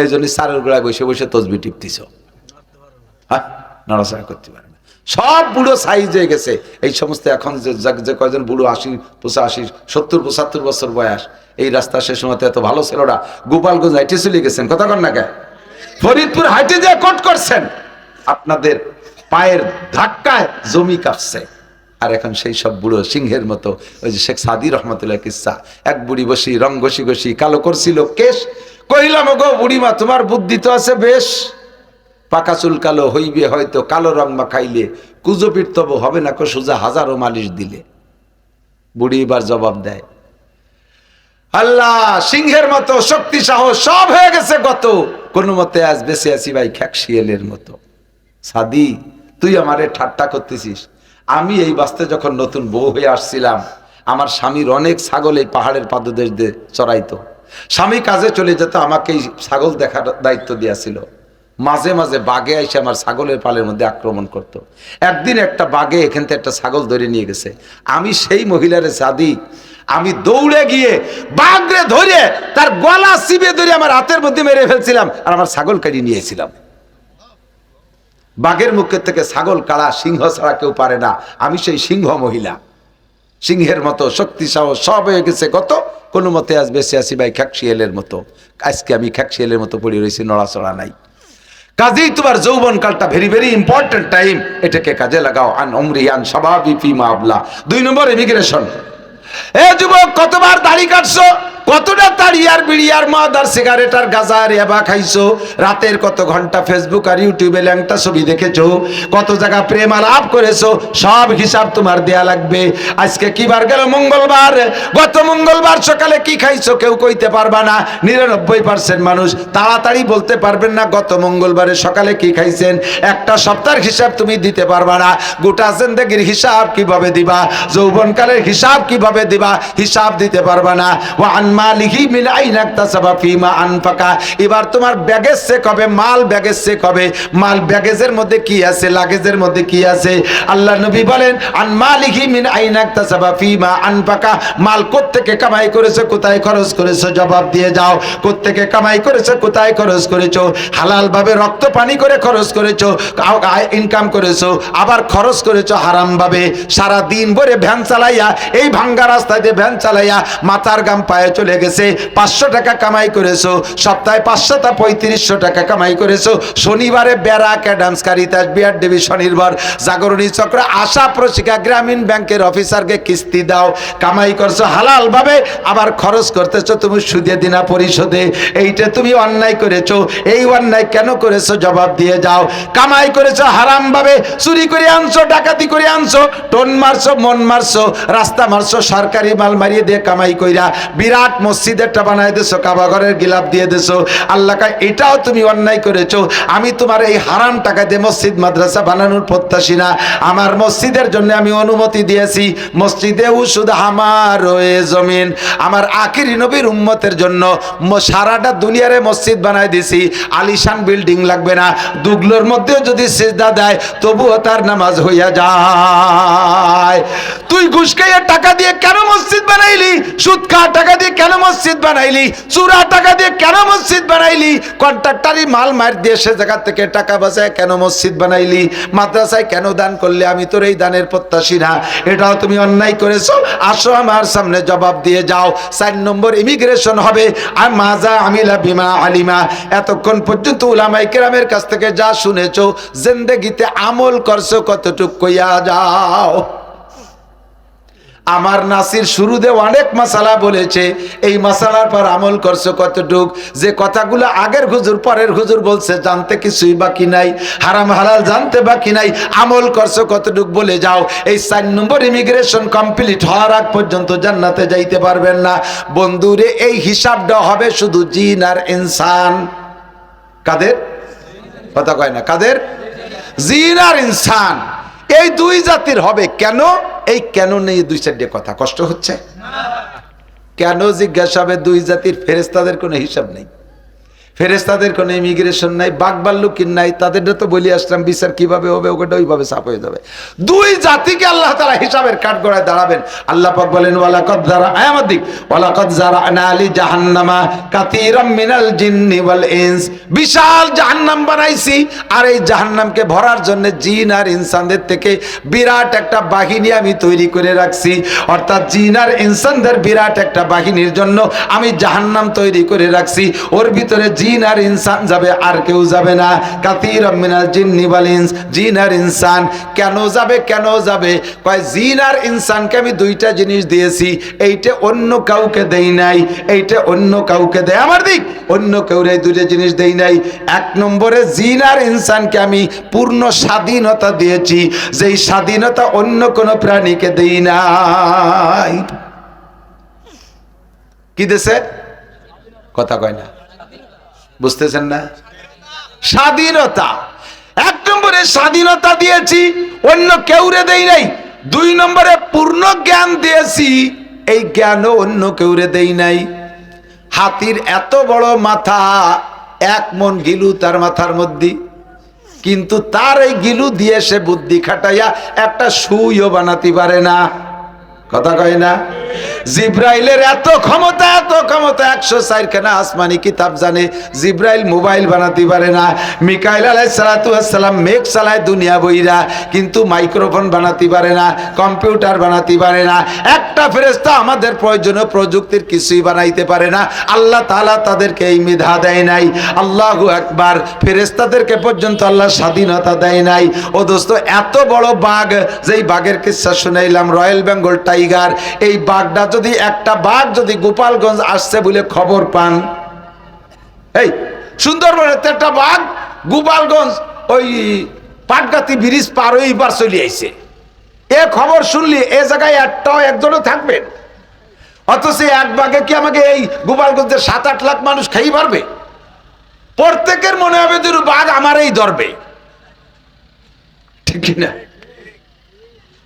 এত বড় বাঘ, ভয়ানক বাঘ, তারও স্বাধীনতা নাই। দেখেন চিড়িয়াখানায় যে দেখেন মানুষে তারে দরিয়ে জেলখানায় আটকায় দিয়েছে, চিড়িয়াখানায় এতে কাপে বসাই দিয়েছে, ওখানে বসে বসে রোজা থাকে, মানুষে দিলি কিছু খায়, না দিলি না খায়, আল্লাহ বিল্লে করে তসবিহ তাহলিল টেপে, তার স্বাধীনতা শেষ। সুন্দরবনের মধ্যে যে চিড়িয়াখানার মধ্যে যে দেখেন 8টা-10টা সিংহ আছে, বনের রাজা সিংহ, তার স্বাধীনতা শেষ করে দিয়েছে, জেলখানার মধ্যে আটকায় দিয়েছে, বসে বসে আল্লাহ বিল্লে করে। অত বড় হাতিটা চিড়িয়াখানার মধ্যে গিয়ে দেখলাম তার স্বাধীনতা শেষ। 4 হাত পায়ে শিকল যে বাঁধে তুইছে, তার নিজের বাচ্চারও সে নিজে তত্ত্বাবধান করতে পারছে না, তারও স্বাধীনতা শেষ। 22 লাখ টাকা দামে একটা ষাঁড় বিক্রি হয়েছে গাবতলির হাটে, 2 টন 50 মণ ওজন তার গায়ে, 50 মণ গোস্ত হয়েছে সেই ষাঁড়টার গায়ে। এত বড় ষাঁড়ারও স্বাধীনতা নাই। যে কের খেতে যাইয়া ফসল খাওয়ার অধিকার তার নাই। অন্যকের ফসল খেতের মধ্যে গেলে কেড়াল দেবাড়ই তার মুখ ভেঙে ফেলাই দেবে, নাক ফাটায় ফেলাই দেবে। তোর মাতুব বাড়ি আছে, তোর মালিকের জমিতে আহ্লাদ আছে, আমার জমির ফসল তোরে খাতি দেব না। গরুটারও স্বাধীনতা নাই, কথা কোন ঠিক না? কিন্তু মানুষের স্বাধীনতা আছে না নাই? তোমার মনে চাইলে মসজিদে যাবা, মনে চাইলে মন্দিরে যাবা, মনে চাইলে মাদ্রাসায় যাবা, মনে চাইলে স্কুলে যাবা। তুমি মাদ্রাসায় যাওয়ার সময় পালকি পাঠাই দিয়ে আনবো না, স্কুলে যাওয়ার সময় ঠ্যাং ভেঙে দেবো না, মসজিদে আসার জন্য গাড়ি পাঠায় দেবো না, মন্দিরে যাওয়ার সময় তোমার ঠ্যাং ভেঙে দেবো না। ইচ্ছে করলে বিয়ে করবা, বিয়ের টাকা আমি আল্লাহ দেবো না। আবার ইচ্ছে করলে জেনা করবা, সে সময় তোমার জুতো দিয়ে পিটেবো না। তুমি মনে চাইলে মধু খাইবা, দুধ খাইবা, শরবত খাইবা, পান খাইবা, পানি খাইবা, এর জন্য আমি আল্লাহ নিজে হাতে গিলাস ভরে তোমারে ধরাই দেবো না, ওটাও তুমি সংগ্রহ করে খাবা। আবার মনে চাইলে মদ গাঁজা বা ফেন্সিডিল খাবা, সে সময় তোমার মুখখান্ডে প্যারালাইসিস করে দেবো না। তোমার মনে চাইলে তুমি কোরআন শরীফ পড়তে পারো, আবার মনে চাইলে তুমি অন্য কিছু গান বাজনা গাইতে পারো, গান গাওয়ার সময় তোমার মুখখান্ডে প্যারালাইসিস করে দেবো না। আরে মনে চাইলে তুমি ডান হাত দিয়ে মানুষের সাথে মুসাফা করে নেকি কামাই করতে পারো, মনে চাইলে স্ত্রীর সাথে মুসাফা করতে পারো, আবার মনে চাইলে কলেজের গার্লফ্রেন্ডের সাথে মুসাফা করে তুমি সেখানেও অন্যায় করতে পারো। তোমার এ জায়গা গেলে আমি কোলে করে আনবো না, আর ও জায়গা গেলেও আমি ঠ্যাং ভেঙে বাড়ি ফিরেই দেবো না। উভয় দিকের স্বাধীনতা আছে না নাই? উভয় দিকের স্বাধীনতা আছে না নাই? আর পরিপূর্ণ জ্ঞানও কেউ যা বানাতে পারে না, মানুষে তাই পারে। একটু বিলের মাথার মতো একটা মাথা, এর মধ্যে বটাখানি গিলু, ওরে বুদ্ধির বুদ্ধি, সুবহানাল্লাহ। এই যে রকেট বানাইয়া সেই মঙ্গল গ্রহে গেছে, এই বুদ্ধি দিয়ে রকেট বানাইয়া চাঁদে যায়, এই বুদ্ধি দিয়ে রকেট বানায় মধ্যাকর্ষণ স্টেশন বানায়, সেই জায়গা জমি কিনা বেচা করে। 6 মাইল মাটির নিচে কি আছে, 1 মুঠ মাটি ধরে না শুয়ে কয়ে দিতে পারে। এত বুদ্ধি তোমারে দিছি, এত বুদ্ধি তোমারে দিছি, যা অন্য কেউরে দেই নেই। স্বাধীনতার বুদ্ধি এই দুটো দেওয়ার কারণে তোমাদের 2 জাতির হিসাব হবে আমার কাছে, আর জাহান্নামে তোমাদেরকে দিয়ে ভরবো।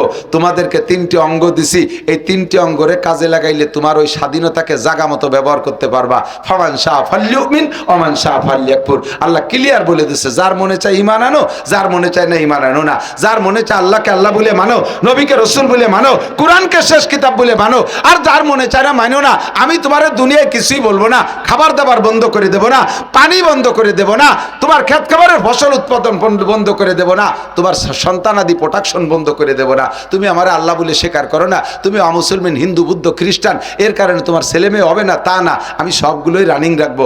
দুনিয়ায় স্বাধীনতা দিয়েছি, স্বাধীনতাকে যদি ডান দিক ব্যবহার করো তাহলে তোমার জন্য রয়েছে পুরস্কার, স্বাধীনতাকে যদি বাম দিক ব্যবহার করো তাহলে তোমার জন্য রয়েছে তিরস্কার। তুমি ভালো করে জেনে নাও, এই স্বাধীনতা দিয়ে ছেড়ে দিছি, উঠতে থাকো। আমি সাথে সাথে কিছু কই না, সাথে সাথে কিছু কই না। ফামা কিলিল কাফিরিনা আমি হিলহুম রুয়াইদা। আমি সুযোগ দেই, সুবিধা মতো, সময় মতো আমি ধরি। আমি ছাড় দেই, কিন্তু ছেড়ে দেই না।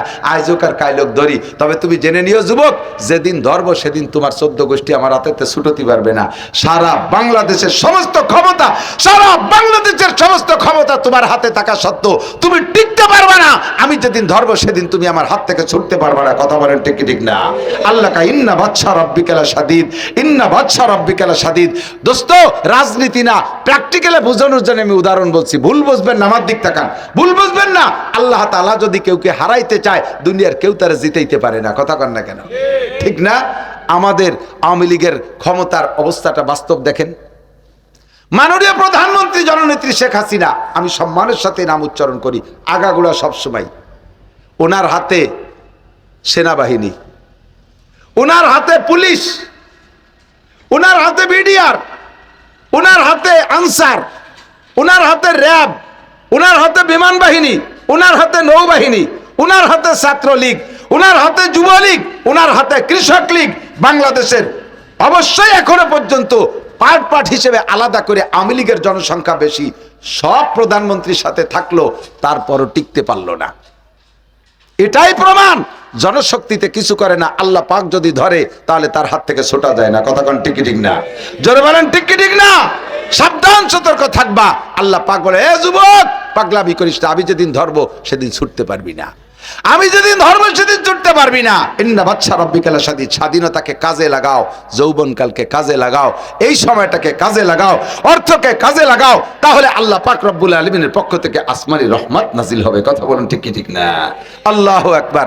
তো দোস্ত, এই আমাকে এই স্বাধীনতাকে কাজে লাগানোর জন্য আল্লাহ তাআলা তিনটি অঙ্গ দিয়েছে। কয়টা? তিনটি অঙ্গ। কয়টা? এক নম্বরে ইন্না সামা, কান, শুনবেন, এই কথাগুলো শুনবেন। দুই নম্বরে আল বাসার, চোখ, দেখবেন। তিন নম্বরে ফুআদ, কলব, বুঝবেন, কলব দিয়ে বুঝবেন, ব্রেন দিয়ে। যুবক, আমার দিক খেয়াল করো, শোনা, আমি বলে থাকি, আজকে তো কথা এই দিক বেড়ে গেছে, তুমি এখন খেয়াল করতেছো না, মনে করতেছো যে এ ওয়াজ করা হুজুরকে দায়িত্ব, আমাকে দায়িত্ব, ঘন্টাখানিক শোনা, এরপরে তো যা তাই করবানি, এতে তো আর অসুবিধা নেই। তুই অত ভালোই রে, শুনে লাভ কি? তুমি জেনে নাও, যদি আল্লাহ তাআলা তোমারে পছন্দ করেই ফেলে, তাহলে ওই জায়গা থেকে কান ধরিয়ে, জামা জুব্ব পরাইয়া, পাগড়ি পরাইয়া, তোমারে এই স্টেজে চেয়ারে বসায় তোমারে ওয়াজ করাতে পারে। পারে? জোরে বলেন পারে? আল্লাহর ক্ষমতা অপরিসীম, এইটাই আমি বলতে চাচ্ছি। আল্লাহ এরকমই পারে। এই জন্যই তুমি সব কথাগুলো শুনবা। লেখাপড়ার দিন শেষ হয়ে গেছে, পড়ালেখায় বাস, আহিয়ালা বাস হয়ে গেছে পড়ালেখার, যে আইনতে যাওয়ার দরকার সে আইনতে যাচ্ছে। কারণ এই বড় বড় মোবাইল হাতে ঢুকে গেছে, এখন আর কেউ পড়ে না, হুজুররাও পড়ে না, বড় বড় আলেমরাও লেখাপড়া বাদ দিয়ে মোবাইল নিয়ে, ফেসবুক নিয়ে বসে থাকে, ইউটিউব নিয়ে বসে থাকে, লেখাপড়া শেষ, সর্বনাশ। কাজেই পড়িয়ে লিখে যে স্টেজে বসবা, তাতে ডাইল হয়ে গেছে। যদি আল্লাহ তাআলা কবুল করে, এই উলামায়ে কিরাম যা বলে দুই অক্ষর মনে রাখবা, গুছাতি গুছাতি একদিন তোমার বস্তা ভরে যাবে, স্টেজে বসে ডাইলি দিবা, দুইয়ে মুছে খাতি পারবা, অসুবিধা হবে না। এই মাইক আর এই চেয়ারের বাড়ির দাম, বসতি পারলি টাহার অভাব নাই। এই জন্য খেয়াল করবা সব কথা। তিনটে অঙ্গ। কয়টা? কয়টা অঙ্গ? তিনটে অঙ্গরে ব্যবহার করলে স্বাধীনতাকে জায়গা মতো ব্যবহার করবেন না, কোথায় ব্যবহার করবেন আপনি বুঝতে পারবেন। এক নম্বরে কান, দুই নম্বরে চোখ, তিন নম্বরে কলব। আল্লাহ পাক রব্বুল আলামিন এজন্যই বলেন যে আমি জান্নাত জাহান্নামের জন্য বহু মানুষকে তৈরি করেছি, জাহান্নামে অনেক মানুষকে দেব। তারা কারা?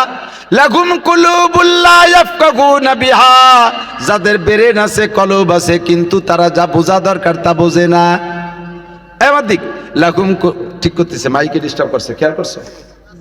লাগুম কুলুবুল লা ইয়াফকাহুনা বিহা, তাদের কলব আছে কিন্তু তারা বোঝে না, ব্রেন আছে বোঝে না। বোঝে না মানে বোঝে না তা না, কার জমি কারে দিয়ে দলিল করতে হবে, কিভাবে জাল দলিল করতে হবে এটা ভালো বোঝে। হিন্দু ভাইদের জমি ফেলাইতে হয়ে গেছে, ওইটা কিভাবে ডিসিআর কাটতে হবে এটা ভালো বোঝে। কারে দিয়ে কারে লাগাই দিতে হবে এটা ভালো করে বোঝে। যা বোঝা দরকার তা বোঝে না। কোরআন বোঝে না, হাদিস বোঝে না, ফরজ বোঝে না, ওয়াজিব বোঝে না, দোয়া কুনুত বোঝে না, আত্তাহিয়াত বোঝে না, দুরূদ শরীফ বোঝে না, দোয়া মাসুরা বোঝে না, সূরা ফাতিহা বোঝে না, কোরআন শরীফ পড়তে বোঝে না। যা বোঝা দরকার তা বোঝে না। ওয়ালাহুম আয়ুনুল্লাহ ইউবসিরুনা বিহা, যা দেখা দরকার তা দেখে না। কয় দেখে না তা না, কয় যা দেখা দরকার তা দেখে না। কোরআন দেখা দরকার, হাদিস দেখা দরকার দেখে না। মারে দেখা দরকার, আব্বারে দেখা দরকার দেখে না। স্ত্রী দেখা দরকার, ছেলে মেয়ে দেখা দরকার তা দেখে না। যাইয়ে গার্লফ্রেন্ডকে দেখবে, দেশের পাড়ার মহিলাদেরকে দেখবে, দুনিয়ার যত নোংরা ফোংরা গুলো দেখবে। এই জন্য মার খেয়ে গেছে। তাদের চোখ আছে, যা দেখা দরকার দেখে না। ওয়ালাহুম আযানুল্লাহ ইয়াসমাউনা বিহা, তাদের কান আছে, শোনে না। শোনে না মানে শোনে না তা না, শোনে না মানে যা শোনা দরকার তা শোনে না, যা শুনলে ভালো হবে তা শোনে না, যা শুনলে নষ্ট হবে তাই খুব ভালো করে শোনে। এই করার কারণে খেয়াল করে না, এই তিনটে অঙ্গর হিসাব হবে। আর এই তিনটে অঙ্গরে জায়গা মতো ব্যবহার না করলে কি হয়? আল্লাহ কয় উলাইকা কাল আনআম, এই জায়গা মতো চলে এসেছি এদিক। উলাইকা কাল আনআম, সেম কোয়ালিটি অফ অ্যানিম্যাল। ওয়াজের মাঠ হলো গাই দোয়ানোর মতো, বুঝেন?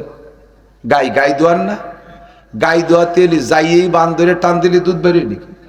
যাইয়ে বাসুর জায়গায় ভানাতে না, পানাইয়ে তারপরে দোয়াতে, নইলে বান ধরে টানলে বান ছিঁড়ে যাবে, দুধ বেরোবে না। ওয়াজের মাঠেও আগে ভানাতে শেষে দোয়াতে। এবার ফানানু হয়ে গেছে, দোয়ানোর সময় যদি বালতি ছড়াই ফেলে দুধ বাড়ি যাবে নাকি? এতক্ষণ ধরে ফানাইছি, এখন হলো দোয়ানোর সময়। এই সময় কেউ নড়াচড়া করলে খালি বালতি নিয়ে বাড়ি যাবেন। ওয়াজের আসল টুক সামনে। আল্লাহ পাক কি বললেন? উলাইকা কাল আনআম, সেম কোয়ালিটি অফ অ্যানিম্যাল। এই মানুষগুলো প্রাণীর মতো, পশুর মতো।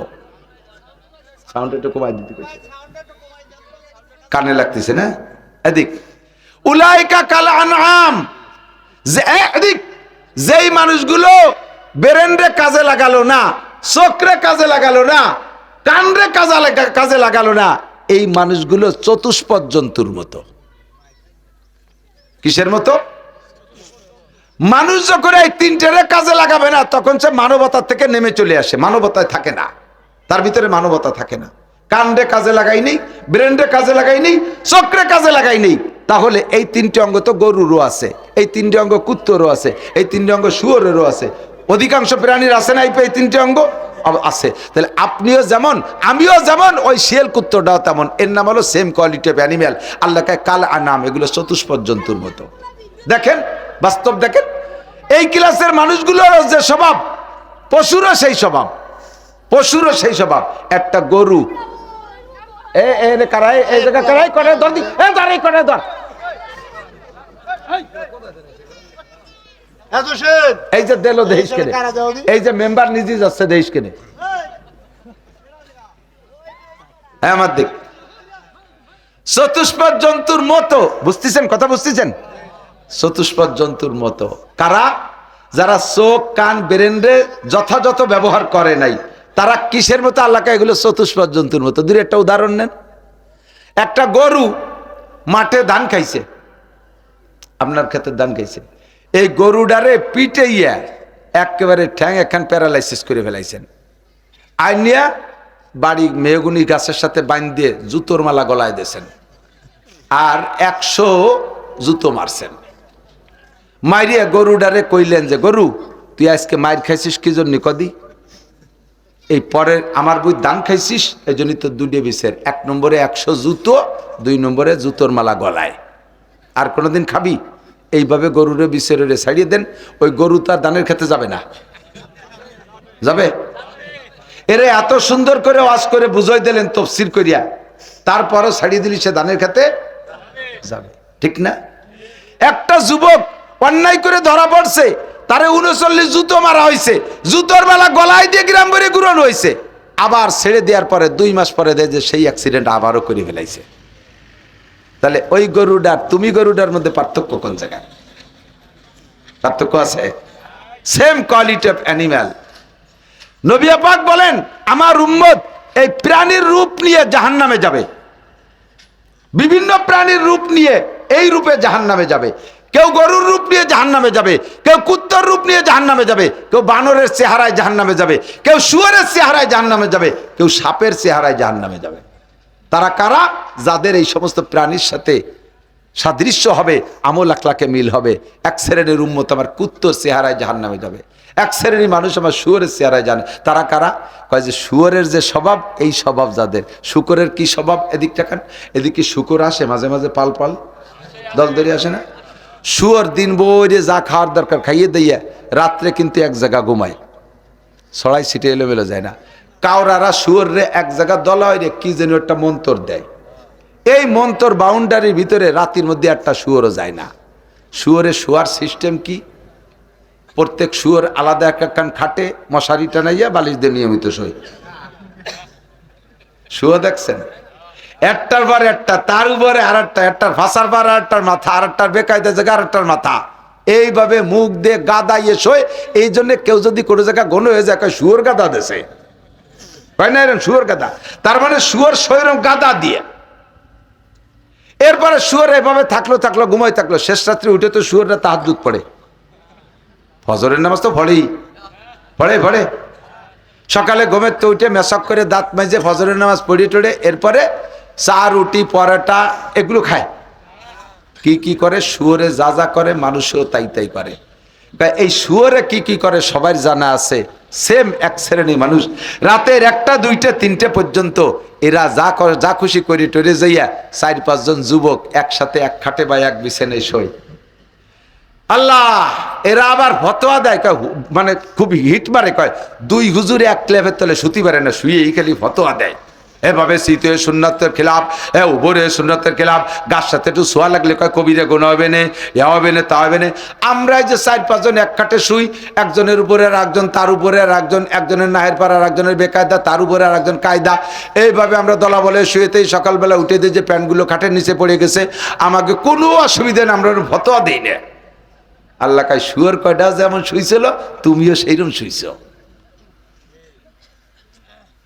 শুয়োরে যেমন গাদা মেরে শুয়ে রয়েছে, শেষ রাত্রি ওঠে নাই, শুয়োরের কানের মধ্যে আজান ঢোকে নাই, তোরও কানের মধ্যে আজান ঢোকে না। মুয়াজ্জিন আজান দেয়, আসসালাতু খায়রুম মিনান নাওম, নামাজ ঘুমের চেয়ে ভালো, এমন সুন্দর ডাক দেয়, হাইয়া আলা সালা হাইয়া আলাল ফালা, তোর কানের মধ্যে ঢোকে না। নবী পাক বলেন, মান নামান সালাতিল ফজরে ফাবারা শাইতানু ফি উযুনাইহি, যে ব্যক্তি ফজরের নামাজ না পড়ে ঘুমায় থাকে, শয়তান তার কানের মধ্যে পেশাব করে থই। এই জন্যই তোর কানের মধ্যে শুয়োরের কানের মতো আজান ঢোকে নাই, গাদা মারি শুয়ে রয়েছিস। সকালবেলা ফজরের সময় ওর আব্বা ঘুম থেকে উঠছে, তবলিগের লোক উঠে ডাকতেছে, ঘরের পাশে তওয়াফ করতেছে আর ডাকতেছে, জামাল ওঠ, কামাল ওঠ, লালটু ওঠ, বল্টু ওঠ, জুয়েল ওঠ, টুয়েল ওঠ, টুলু ওঠ, টুলুলু ওঠ, একটাও ওঠে না, শুয়োর গাদা দিয়ে শুয়ে দিছে।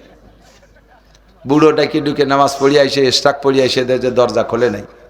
এবার শুয়োর, ওই শুয়োরগুলো ওই যে শোয়া থাকে না গাদা মারিয়ে, রাতের মধ্যে কোনো জায়গায় জাতি পারে না, সকালবেলা ওই জায়গা থেকে তো সরাই নিয়ে ঘাস খাতে নিতে হবে। এই সময়ও যতক্ষণ পর্যন্ত মন্তর না দেয় ততক্ষণ পর্যন্ত ওই বাউন্ডারি খোলে না।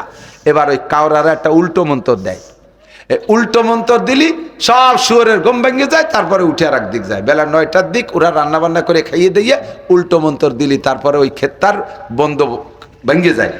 সেম কোয়ালিটি বুড়ো মসজিদিতে নামাজ পড়ে এসে দেখে যে এই গাদা ওইরকম শুয়ে রয়েছে, এগারোটা শুয়ে মন্তর দেয়, শুয়োরের বাচ্চা উঠিস রে কা কর না কে, কয় কি কয় না, আমি নিজে শুনছি, শুয়োরের বাচ্চা উঠিস রে কা। তারপরে শুয়োরের বাচ্চা কয়টা উঠছে। উলাইকা কাল আনআম, এগুলো শুয়োরের চেহারায় জাহান্নামে যাবি। শুয়োরে উঠিয়া কোনো চার দোকানে যাইয়ে বিস্কুট আর সর্বিকলা আর পরাটা খায় না, শুয়োরে উঠে ড্রেনের মধ্যে যাইয়ে গুমু তাবা চাবা যা আছে নাপাক নুপক তাই খায়। তুইও বেলা 9টার সময় ঘুমের তো উঠে বেশ বিছানে শুয়ে শুয়ে কয় যে বেডটি, বেডটি চেনেন? বেডটি আর বেড ফিল্টার জানেন না? বেডটি মানে বিছানে শুয়ে শুয়ে চা খাতে হবে, তার মানে রাতভর নাল বিজলে যা মুহির মধ্যে দলা হয়ে রয়েছে, জমিয়ে রয়েছে, তাই গরম চাইতে গালাইগুলোই খাতে হবে, এর নাম বেডটি। দাঁত মাজা নাই, কুলিমুলি করা নাই, এরপরে সেই জায়গায় শুয়ে আর একটা সিগারেট খেয়ে তারপরে নামবে। কয় শুয়োরেও যা খালো তুইও তাই খালি, তোর চেহারা শুয়োরের মতো একসাথে জাহান্নামে যাবি। শুয়োরে হালাল হারাম কোটা বাসা নাই, তুই ওই বারো অফিসে যাইয়া বাইরে যাইয়া হালাল হারামের কোনো তমিজ নাই। সুদ খাবি, ঘুষ খাবি, চুরি করবি, ডাকাতি করবি, অফিসে বসে চুরি করবি, টন মারবি, মন মারবি, বড় বড় অফিসার টেবিলে বইসা সুন্দর করে মিষ্টি ভাষায় জিকির ফিকিরের সাথে ঘুষ খায়। মসজিদের নামে 2 টন মাল পাস হইছে, তার 1 টন অফিসারে দিয়ে আসতে হবে, নইলে মাল দেয় না। আবার এত বড় দাড়ি, কপালের টিক্কি হয়ে গেছে নামাজ পড়তে পড়তে, তুমিও শুয়োরের চেহারায় জাহান্নামে যাবা। আল্লাহু আকবার। দোস্তে দিক তাকাও, আর এক শ্রেণী মানুষ বান্দরের চেহারায় জাহান্নামে যাবে। শর্ট করছি, বান্দরের চেহারায় জাহান্নামে যাবে। তারা কারা? কয় বান্দরের মতো ক্রিমিনাল যারা, বান্দর হলো জন্মের ক্রিমিনাল। বান্দরে আর বিলেইতে দোস্ত বাতাইছে, দুই দোস্ত মিলে সম্মিলিত ভাবে দিনভরে ইনকাম করছে, পাইছে একটা কলা, তেমন কিছু পাইনি, আজকে একটা কলা পাইছে, সর্বি কলা। এখন ভাগ করি তো খাতি হবে। তো বান্দরে কচ্ছে, দোস্ত তোর হাত তো ভালো না, আমার হাত মানুষের হাতের মতো, আমার কাছে দিয়ে আমি ভাঙ্গে সমান করে দিচ্ছি। তো মটকাইয়া ভাঙছে তার ফিতে দিয়ে মাইজবে ভাঙ্গে নাই, মুখস্থ ঠুয়ো ভাঙছে, দেয় যে একখান ছোট একখান বড় হয়ে গেছে। আর বিড়ালের সামনে দেশে দোস্ত নেওয়া কোন খান নিবা, বিড়াল তো চোখের সামনে দিয়ে বড় খান নেওয়ার জন্য সে তার যে থাবা সিস্টেম সে থাবা দিতে গেছে, বান্ধের কায় রাখ দোস্ত এখন বড় রয়েছে সমান হইতে দেই, সমান আসবে কীভাবে, ওইখান থেকে এক কামড় খাইয়ে সমান আসছে। এখন এক কামড় যখন কাছে আসি বারো তো মাইপিও কামড় দিই নেই, কামড় দেওয়ার পরে যেটুক খাওয়া হয়ে গেছে বা এইটুক খাটো পড়ে গেছে, এখন বিলাইতে পারে ওই পাশের বড় কান ধরতে গেছে, রাগ দোস্তি এখন বড় রয়েছে সমান হইতে দেই, একবার এখান সমানের একবার ওখান সমানের দুই সমান হতে পুরো কলা বান্দরের পেটে। এক শ্রেণীর মানুষ দুই দোস্তে একসাথে ব্যবসা করে, দুই দোস্তে একসাথে ব্যবসা করে, কিছুদিন পরে ব্যবসার পরে ভাগ করে, কয় দোস্ত তুমি মায়ের বিয়ের সময় এনেছো, ছেলে বিয়ে দেওয়ার সময় এনেছো, তোমার মুসলমানের সময় এনেছো, তারপরে তুমি 10 বিঘে জমি দিয়ে দিলাম। কোন জায়গা? এই পাশে সবচেয়ে নিচে জমি কোন জায়গা? বিলি, হ্যাঁ চান্দার বিলি, চান্দার বিলির আর মাঝখানে ওই জায়গা আব্বা 10 বিঘে জমি রেখে গেছি, তোকে 10 বিঘে দিলাম, আমি মোটে 2% নিলাম। দেখলি আমি তোকে কত দিলাম? ওনার 2% গোপালগঞ্জ চৌরঙ্গির মাঝখানে, আর ওকে দেশে 10 বিঘে, যা কিয়ামতের আগে জাগবে না। কথা কন আছে না নাই? বান্দরে বাগা ভবিষ্যৎ বুঝিয়ে ছোট দুই বাইরে দিয়েছে ওই পাশে বড় এরিয়া, আর উনি নেছে বিশ্ব রোডের গায়ে, আমি মোটে 2% নিলাম, এই 2%-এর দাম 2 কোটি টাকা, আর ওর 5 বিঘের দামও 5 লাখ টাকা না। এইরকম বাগাবাগি করছো যে ভাইরা, যে মাতুব্বার, তুমি বান্দরের চেহারায় যাবা, তুমি বান্দরের চেহারায় জাহান্নামে যাবা। উলাইকা কাল আনআম বাল হুম আদাল্লু, আর বেশি বলবো না, এদিক তাকান। এই সব কিছু শুনিয়া এদিক, বালহুম কি বলা হয়, সেম কোয়ালিটি অফ অ্যানিমাল, কুত্তর মতো, কুত্তর মতো যেহেতু পশুর মতো, আর একটা মিশাল কয়ে নেই, কুকুর আল্লাহ হাতখানি একটা লেজ দেছে না, ও যদি নিচে ওইরে রাখে তাহলে ওর 70 থাকে না, ও তা উচরে রাখে, ইচ্ছে উচরে রাখে, যা দেহার দরকার দেহে যাও। মহিলা বোরকা একটা বানাইছে, সামনের উপরে হাতখানি একটা পর্দা দিয়ে আছে, তা যদি ঝুলানো থাকে তাহলে এরকম 70 টাকা থেকে মুখটা ঘিরে থাকে, তা উল্টোই কুত্ত নেজের মতো ওই পাশে দিচ্ছে, তোমরা দেহে যাও, যা দেওয়া দরকার। Same quality of animal. এখন কুত্তই অভিযোগ করছে, আল্লাহ শুয়োরে অভিযোগ করছে, গরুতি অভিযোগ করছে, আল্লাহ ঈশ্বর হুজুর যেভাবে বলতেছে তাতে তো মানুষকে আমাদের মতো বানালো, এতে আমাদের কিন্তু ইজ্জত নষ্ট হয়। কুত্তরও ইজ্জত আছে, গরুরও ইজ্জত আছে, শুয়োরেরও ইজ্জত আছে, ওরাকে আল্লাহ মানুষদেরকে আমাদের সাথে তুলনা করলে আমাদের ইজ্জত যায়। আল্লাহকে কেন কয় যে মানুষে যা করে আমরা কিন্তু অকরতে পারি না, তুমি শুনবো আল্লাহ কয় বলো, তো কুত্তই কয় 1 নম্বরে আল্লাহ আমরা কুত্তই মারামারি করি, কুত্তই মারামারি করি। দেখবেন দুইটা কুত্তই মারামারি করলে যে কুত্তটা হারিয়ে যায় সে কিন্তু সারেন্ডার করে খুব বিনয়ের সাথে। সারেন্ডার পদ্ধতি কি? ওর পতাকা নামায় দেয়, নেজ পতাকা নামায় দেয়। প্রত্যেক প্রাণীর সারেন্ডার পদ্ধতি আলাদা। দুইটা মুরগিতে মারামারি করবে, যে মুরগিটা হারিয়ে যায় ও হারিয়ে যাওয়ার সময় সারেন্ডার করে কিভাবে, একটা ডানা নামাই দিয়ে কাজ করে দৌড় দেয়, তাতে যেটা জিতে যায় ওরে হালকা একটা দাওয়াই দিয়ে ফিরে চলে আসে, পুরো আর মারে না। গরুর সারেন্ডার, যে গরুটা হারিয়ে যাবে সে গরুটা না কাগজ দেয়, ওই যে শক্তিশালী দেয়, না নাক মিশে ভাই জান আমি কিন্তু পারবো না, আপনি মারামারি হলেন না, না কাগজ দিয়ে নাক শুকিয়ে ব্যাক করে চলে আসে। আর শক্তিশালী গরুটা হালকা একটা ঝাঁকি বেরিয়ে ফিরে চলে যায়, ওরে আর মারে না, ভালো করে মনে রাখেন। আর কুত্তর সারেন্ডার লেজ নামাই দিয়ে একেবারে বাঁকা হয়ে পড়ে, যেটা জিতে যায় শক্তিশালী ওরে জোরে জোরে দূরে ধমক দেয়, সাবধান আর কোনোদিন এদিকে আসবি না, এটা কিন্তু 7 পার বলতো, ওই যে ওই বেড়ার বাজারের কুত্তো যেন এদিকে আর কোনোদিন তোরে দেখি না, এইভাবে ধমক দিয়ে ফিরে চলেছে, ওরে আর মারে না। কুত্তই কায় আল্লাহ আমরা এই পদ্ধতি সিস্টেম ঠিক রাখি, আমরা সারেন্ডার করলে তারে আর গায়ে হাত দেই না, কিন্তু তোমার মানব জাতি দেখো, তুমি যাদেরকে আশরাফুল মখলুকত বলেছো, যাদের জন্য জান্নাত বানাইছো, তাদের স্বভাব দেখো, গন্ডগোল যখন লাগে তখন যে হেরে যায় সে হাতিয়ার ছেড়ে দেয়, ঢাল ছেড়ে দেয়, তীর তরবারি ছেড়ে দিয়ে সারেন্ডার করে, ওই সুযোগে তারে কুপাইয়ে সুরো করে বস্তা ভরে। তুমি বলো এই মানুষগুলোকে আমাদের মতো কিনা, তুমি বলো। আল্লাহ পাক বলেন আর কি অভিযোগ আছে, ক ঠিকই কইছিস, একবারে রেজাল্ট দেব। কুত্তই কয় আল্লাহ আমরা এই যে শীতকালে আমাদের 3টে 4টে 5টা বাচ্চা হয়, কুত্তর ডেলিভারি সিজনে শিখেছে না, কোনো হাসপাতালে যাবে না, কোনো ক্লিনিকে যাওয়া লাগবে না, সিজার করা লাগবে না, ওকে হাসপাতাল খেড়ের পালার তলে তা আমাকে এই 3-4 বাচ্চা 5টা করে বাচ্চা হবে। আমাদের এই বাচ্চাগুলো যতদিন ছোট থাকে, নাবালেগ থাকে, ইনকাম করে খাইতে না পারে, আত্মরক্ষা প্রতিরক্ষা ক্ষমতা অর্জন করতে না পারে, অতদিন পর্যন্ত আমরা মা কুত্তরা জীবনে আমাদের বাচ্চাকে ফেলে রেখে কোথাও যাইনি। কত দামি দামি কুত্ত, বংশীয় কুত্ত, শিক্ষিত কুত্ত আমাকে কল দেয়, মিস কল দেয়, একটা আমরা রিসিভ করি না, ধমক দেয়, সর এই ছোট মোটো বাচ্চা কাচ্চা তুই কোন জায়গা যাব? আমি চলে গেলে এদের কি উপায় হবে? এদের ইনকাম সোর্স নাই, যাবে কোথায়? এই শীতকালে দিন একটা জাঙ্গিয়ে প্যান্ট, খেতা কাপড় কিচ্ছু নেই।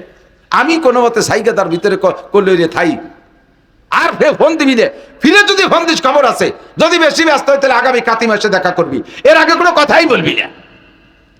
কুত্তই ধমক দিয়ে এভাবে বাচ্চাদেরকে বুঝ দেয়।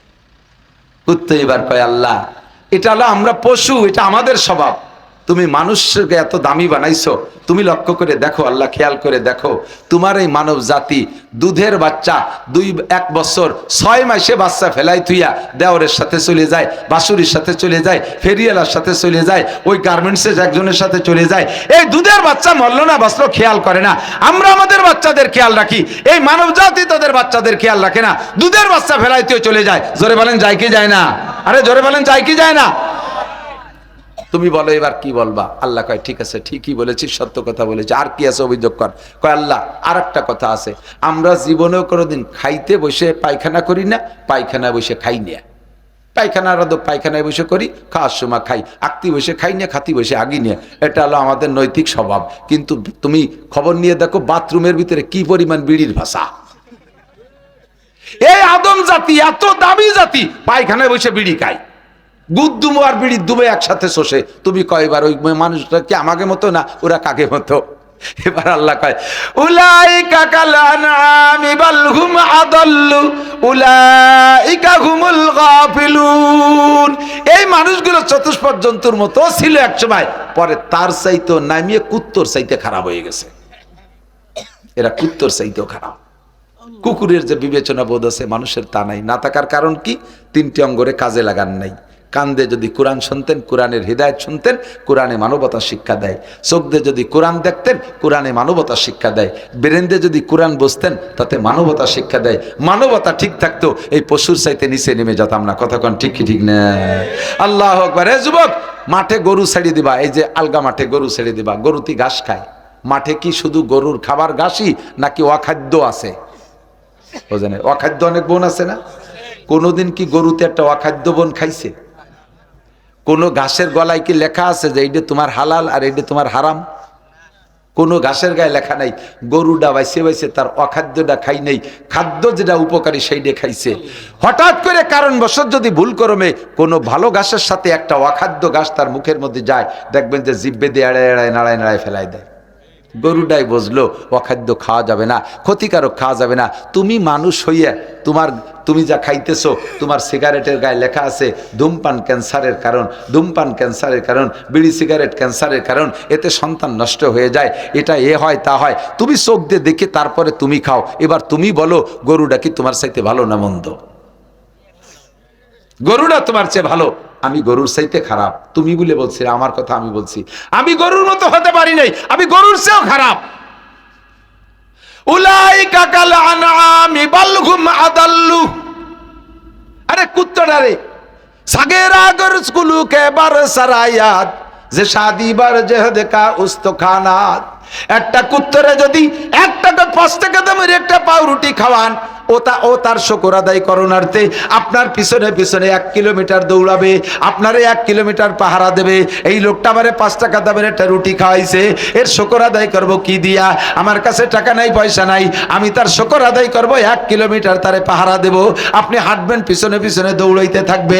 আল্লাহ কয় বল আদিয়াতি দবহা ফাল মুরিয়াতি কদহা ফাল মুগিরাতি সুবহা ফাতারনা বিহি নাকা ফাসাতনা বিহি জামা ইন্নাল ইনসানা লিরাব্বিহি লাকানুদ। বড় আক্ষেপের বিষয়, আফসোসের বিষয়। কুত্তটাও শুকর আদায় করে, গরুটাও শুকর আদায় করে, ঘোড়াটাও শুকর আদায় করে, বিড়ালটা শুকর আদায় করে, শুধু একমাত্র মানুষ তার রবের অকৃতজ্ঞ। এত কিছু খাইও তার রবের শুকর আদায় করে না। যারা আল্লাহর আল্লাহর শুকর আদায় করেন। মাল্লাম ইয়াশকুরিল্লাহ লাম ইয়াশকুরিন নাস, যে আল্লাহর শুকর আদায় করতে পারে না সে মানুষের শুকর আদায় করতে পারে না। কথা কন? বলতে গেলে গায়ে পড়বে, বলা বড় কঠিন। বলতে গেলে গায়ে পড়বে, বলা বড় কঠিন। যে জাতি শুকর আদায় করে না ওই জাতির কপাল পড়বে পড়বে পড়বে, জুতোর বাড়ি হবে কপালে। এ জাতির কপাল পড়বে, অবশ্যই পড়বে যারা শুকর আদায় করতে পারে না। কত কিছু পাইলে, কত কিছু খাইলে না শুকর করো তুমি, ব্যাখ্যা দেওয়ার সুযোগ নাই। দোস্ত, আমরা মানবতা ফিরিয়ে পেতে চাই। কথা বলেন ঠিক কি ঠিক না? পাইতে চান? কোন জায়গা মানবতা শিক্ষা দেয় না। শোনা এদিক তাকান, শিক্ষা জাতির মেরুদণ্ড, শিক্ষা জাতির মেরুদণ্ড। একটা কথা আছে না, যে শিক্ষায় শিক্ষিত হইয়া দেশের জনগণের অর্থ সম্পদ লুটিয়ে পুটিয়ে খায়, যেই শিক্ষায় শিক্ষিত হলে অফিসে বসে মোটা মোটা ঘুষ খায়, যেই শিক্ষায় শিক্ষিত হলে রাস্তার পিচ খোয়া রড বালি খেয়ে ফেলাই দেয়, যেই শিক্ষায় শিক্ষিত হয়ে কারেন্টের খাম্বা তার তোর শুদ্ধ খেয়ে ফেলাই দেয়, ওই শিক্ষা জাতির মেরুদণ্ড না। ওই শিক্ষা জাতির মেরুদণ্ড ভাঙ্গা হ্যামার। কথা কয় না? ওই শিক্ষা জাতির মেরুদণ্ড ভাঙ্গা হ্যামার। ওই শিক্ষাই মেরুদণ্ড, যেই শিক্ষায় মানবতা শিক্ষা দেয়, বিনয়ী শিক্ষা দেয়। কি সুন্দর সালাম! মাদ্রাসার ছেলেদের দেখেন আল্লাহর রহমতে তাদের সালামের সুরও আলাদা। আসসালামু আলাইকুম রহমতুল্লাহ, হুজুর কেমন আছেন? চেহারার ভিতরে নূর চমকায়। রাত্রে তাহাজ্জুদ পড়ে, মিথ্যে কথা বলে না, গালাগালি করে না, মদ গাঁজা খায় না, জিনা ব্যভিচার করে না, পরে নারকেল চুরিয়ে বাড়িয়ে খায় না, খেজুর গাছের রস চুরিয়ে বাড়িয়ে টিলের মধ্যে মুইতে থই না, মুরগি চুরিয়ে খায় না, আকাম কুকাম করে না, রাস্তায় রশি টানে মোটর সাইকেল কাড়িয়ে নেয় না, গাছ ফেলাইয়া প্রাইভেট কার ডাকাতি চুরি করে না। মাদ্রাসার ছেলেরা এগুলো করে না, আলেমুলামারা এগুলো করে না। এই যেই বিদ্যা শিখে তারা এই সভ্যতা শিখছে, ওই বিদ্যাই হবে একমাত্র জাতির মেরুদণ্ড। কথা কন? আর যেই বিদ্যা এর উল্টো শিখায় ওই বিদ্যা মেরুদণ্ড নয়, ওই বিদ্যা হলো মেরুদণ্ড ভাঙ্গা হাতুড়ি, মেরুদণ্ড ভাঙ্গা হ্যামার। আমাদেরকে আল্লাহ তাআলা কোরআন হাদিসের শিক্ষার মাধ্যমে মানবতা অর্জন করার তৌফিক দান করে, জোরে বলে আমিন। আমাদেরকে আল্লাহ যেন জাহান্নামের ইন্ধন না বানায়, আমাদেরকে আল্লাহ তাআলা জান্নাতে যাওয়ার তৌফিক দান করে, আল্লাহর হাতের মেহমানদারি নসিব করে, জোরে বলেন আমিন।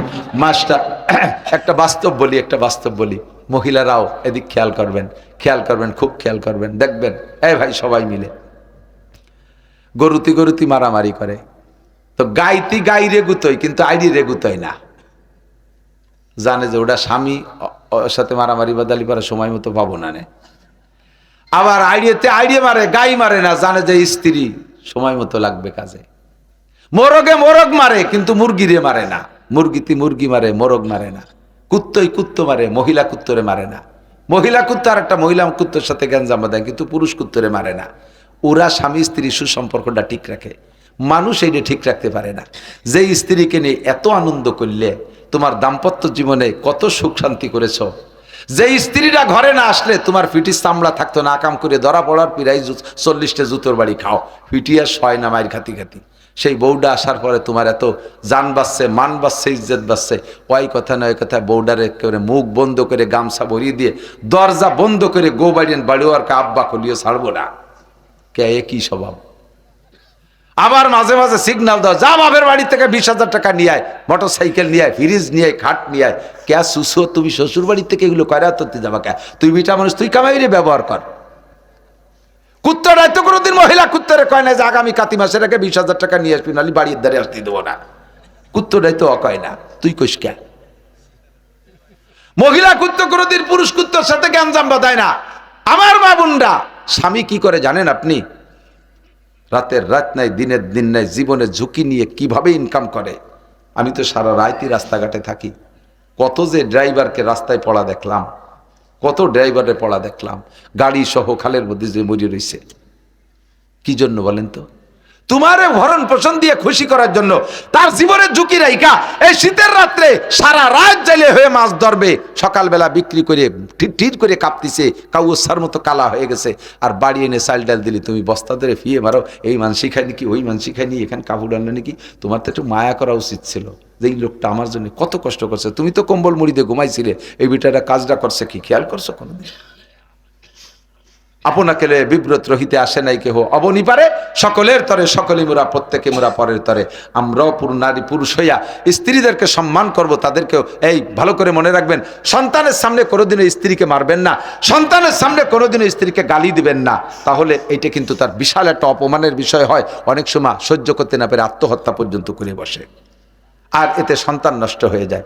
সন্তানের সামনে স্ত্রীকে মারবেন না, গালাগালি করবেন না, তাকে ভৎসনা দেবেন না, সাধ্য অনুযায়ী ধৈর্যের সাথে থাকার চেষ্টা করবেন। ওই কথা নয় কথা তালাক দেবেন না। আবার তালাক যদি দিয়েই ফেলে, শেষে আবার সেই তালাক দেওয়া বউ নিয়ে আবার ঘর সংসার করে, তাও একদল আছে। তালাক দেওয়া বউ নিয়ে ঘর সংসার করতেছে। তালাক দেওয়া বউ নিয়ে ঘর সংসার করলে পরবর্তীতে যতবার মিলন হবে জেনার গুনাহ, শেষে যে কটা বাচ্চা হবে সব জারিউর বাচ্চা পয়দা হবে, ওর একটাও হালাল না, হারামজাদা। খুব সাবধান, সতর্ক থাকবেন। আল্লাহ তাআলা আমাদের বুঝার আমল করার তৌফিক দান করুক, বলেন আমিন। এক রাতে তো সব হবে না। 30 পারা কোরআন শরীফ এভাবে যদি একটা একটা করে বুঝিয়ে দিতে পারতাম বছরের পর বছর ধরে, তাহলে মোটামুটি একটু হতো। কিন্তু তার সময় আমারও নাই, আপনাদেরও নাই। সংক্ষিপ্ত শিক্ষার একটা সুন্দর একটা কোর্স আসছে, দাওয়াত ও তাবলীগের মেহনত। 31শে জানুয়ারি, 1-2 ফেব্রুয়ারি, একটু মস্ক করেন। 31শে জানুয়ারি, 1-2 ফেব্রুয়ারি টঙ্গীর ইজতেমা যাবেন। একটা চিল্লা, 2-3টে চিল্লা দেওয়ার নিয়ত করে যাবেন, মালামাল গুছাইয়া। হায়াতের গ্যারান্টি নাই, যে কোনো সময় মরণ এসে যেতে পারে, মরণের গ্যারান্টি 100। এক দাওয়াত। 2 নম্বরে আগামীকাল থেকে আমাদের গহরডাঙ্গার মাহফিল, আপনারা জামাতবন্দি হয়ে যাবেন। 3 নম্বর দাওয়াত, 7 ডিসেম্বর আমাদের গোপালগঞ্জে আগামীকালকে মিটিংয়ের মাধ্যমে মাঠ নির্ধারণ হবে। আপনাদের কাছে নিউজ আসবে, পোস্টার আসবে, পাবেন ইনশাআল্লাহ। গোটা গোপালগঞ্জের একটা মাহফিল, সারা গোপালগঞ্জের উলামা পরিষদ, আপনাদের ইমাম সাহেব আছে আমাদের সাথে, আমি গোপালগঞ্জ সদর থানার সভাপতি, আর পুরো জেলার সভাপতি কাশিনী হুজুরির জামাই মাওলানা মাহমুদুল হাসান সাহেব, মুফতি মাহমুদুল হাসান সাহেব, আমাদের সম্মিলিত 5 থানা সম্মিলিত একটা মাহফিল হবে গোপালগঞ্জে। অনেক বড় মাহফিল হবে, দিনব্যাপী, সকাল 8টা থেকে সন্ধ্যা পর্যন্ত। আমরা এখানে অংশগ্রহণ করবো। রাজি আছি তো ইনশাআল্লাহ? যাওয়া যাবে তো ইনশাআল্লাহ? এ মর্মে আপনারা, এত বড় মাহফিল, দেশ বিদেশ থেকে, মক্কা থেকে মেহমান আসবে, মদিনার থেকে মেহমান আসবে, পাকিস্তান থেকে আসবে, দেওবান থেকে আসবে, ওলামায়ে কেরাম আসবে। এই বড়দের সাথে সাক্ষাৎ হবে, যথেষ্ট খরচও হবে। সম্ভব হলে, তৌফিক থাকলে, যে যা পারেন ওখানে কিছু শরীক থাকবেন, 10টা টাকা হলেও দিয়েন, যাতে আমাদের দেশের সুনামটা ঠিক থাকে। এই বর্তমান প্রেক্ষাপট তো ভালো না। সারা দেশে আমরা এক বিপদে আছি। গোপালগঞ্জের হুজুররা, আমরা গোপালগঞ্জের হুজুর যারা স্থানীয়রা, সবাই মনে করে যে সব হুজুরও যে দল, গোপালগঞ্জের হুজুরও সেই দল, আমাকে আমলিগের বিপক্ষে, আমাকে এই বলে চোখ কাট করে তাকায়। আবার বাইরে গেলে কয় যে গোপালগঞ্জে কোনো নবী আসলেও সে আমলিগ করে, কাজেই ও বিশ্বাস করা যায় না। যে দোটানার মধ্যে বিপদে পড়ছে, তা তো করার মতো না। আল্লাহ তাআলা আমাদের ইজ্জত পুনরায় ফিরে দিক, বলেন আমিন। আবার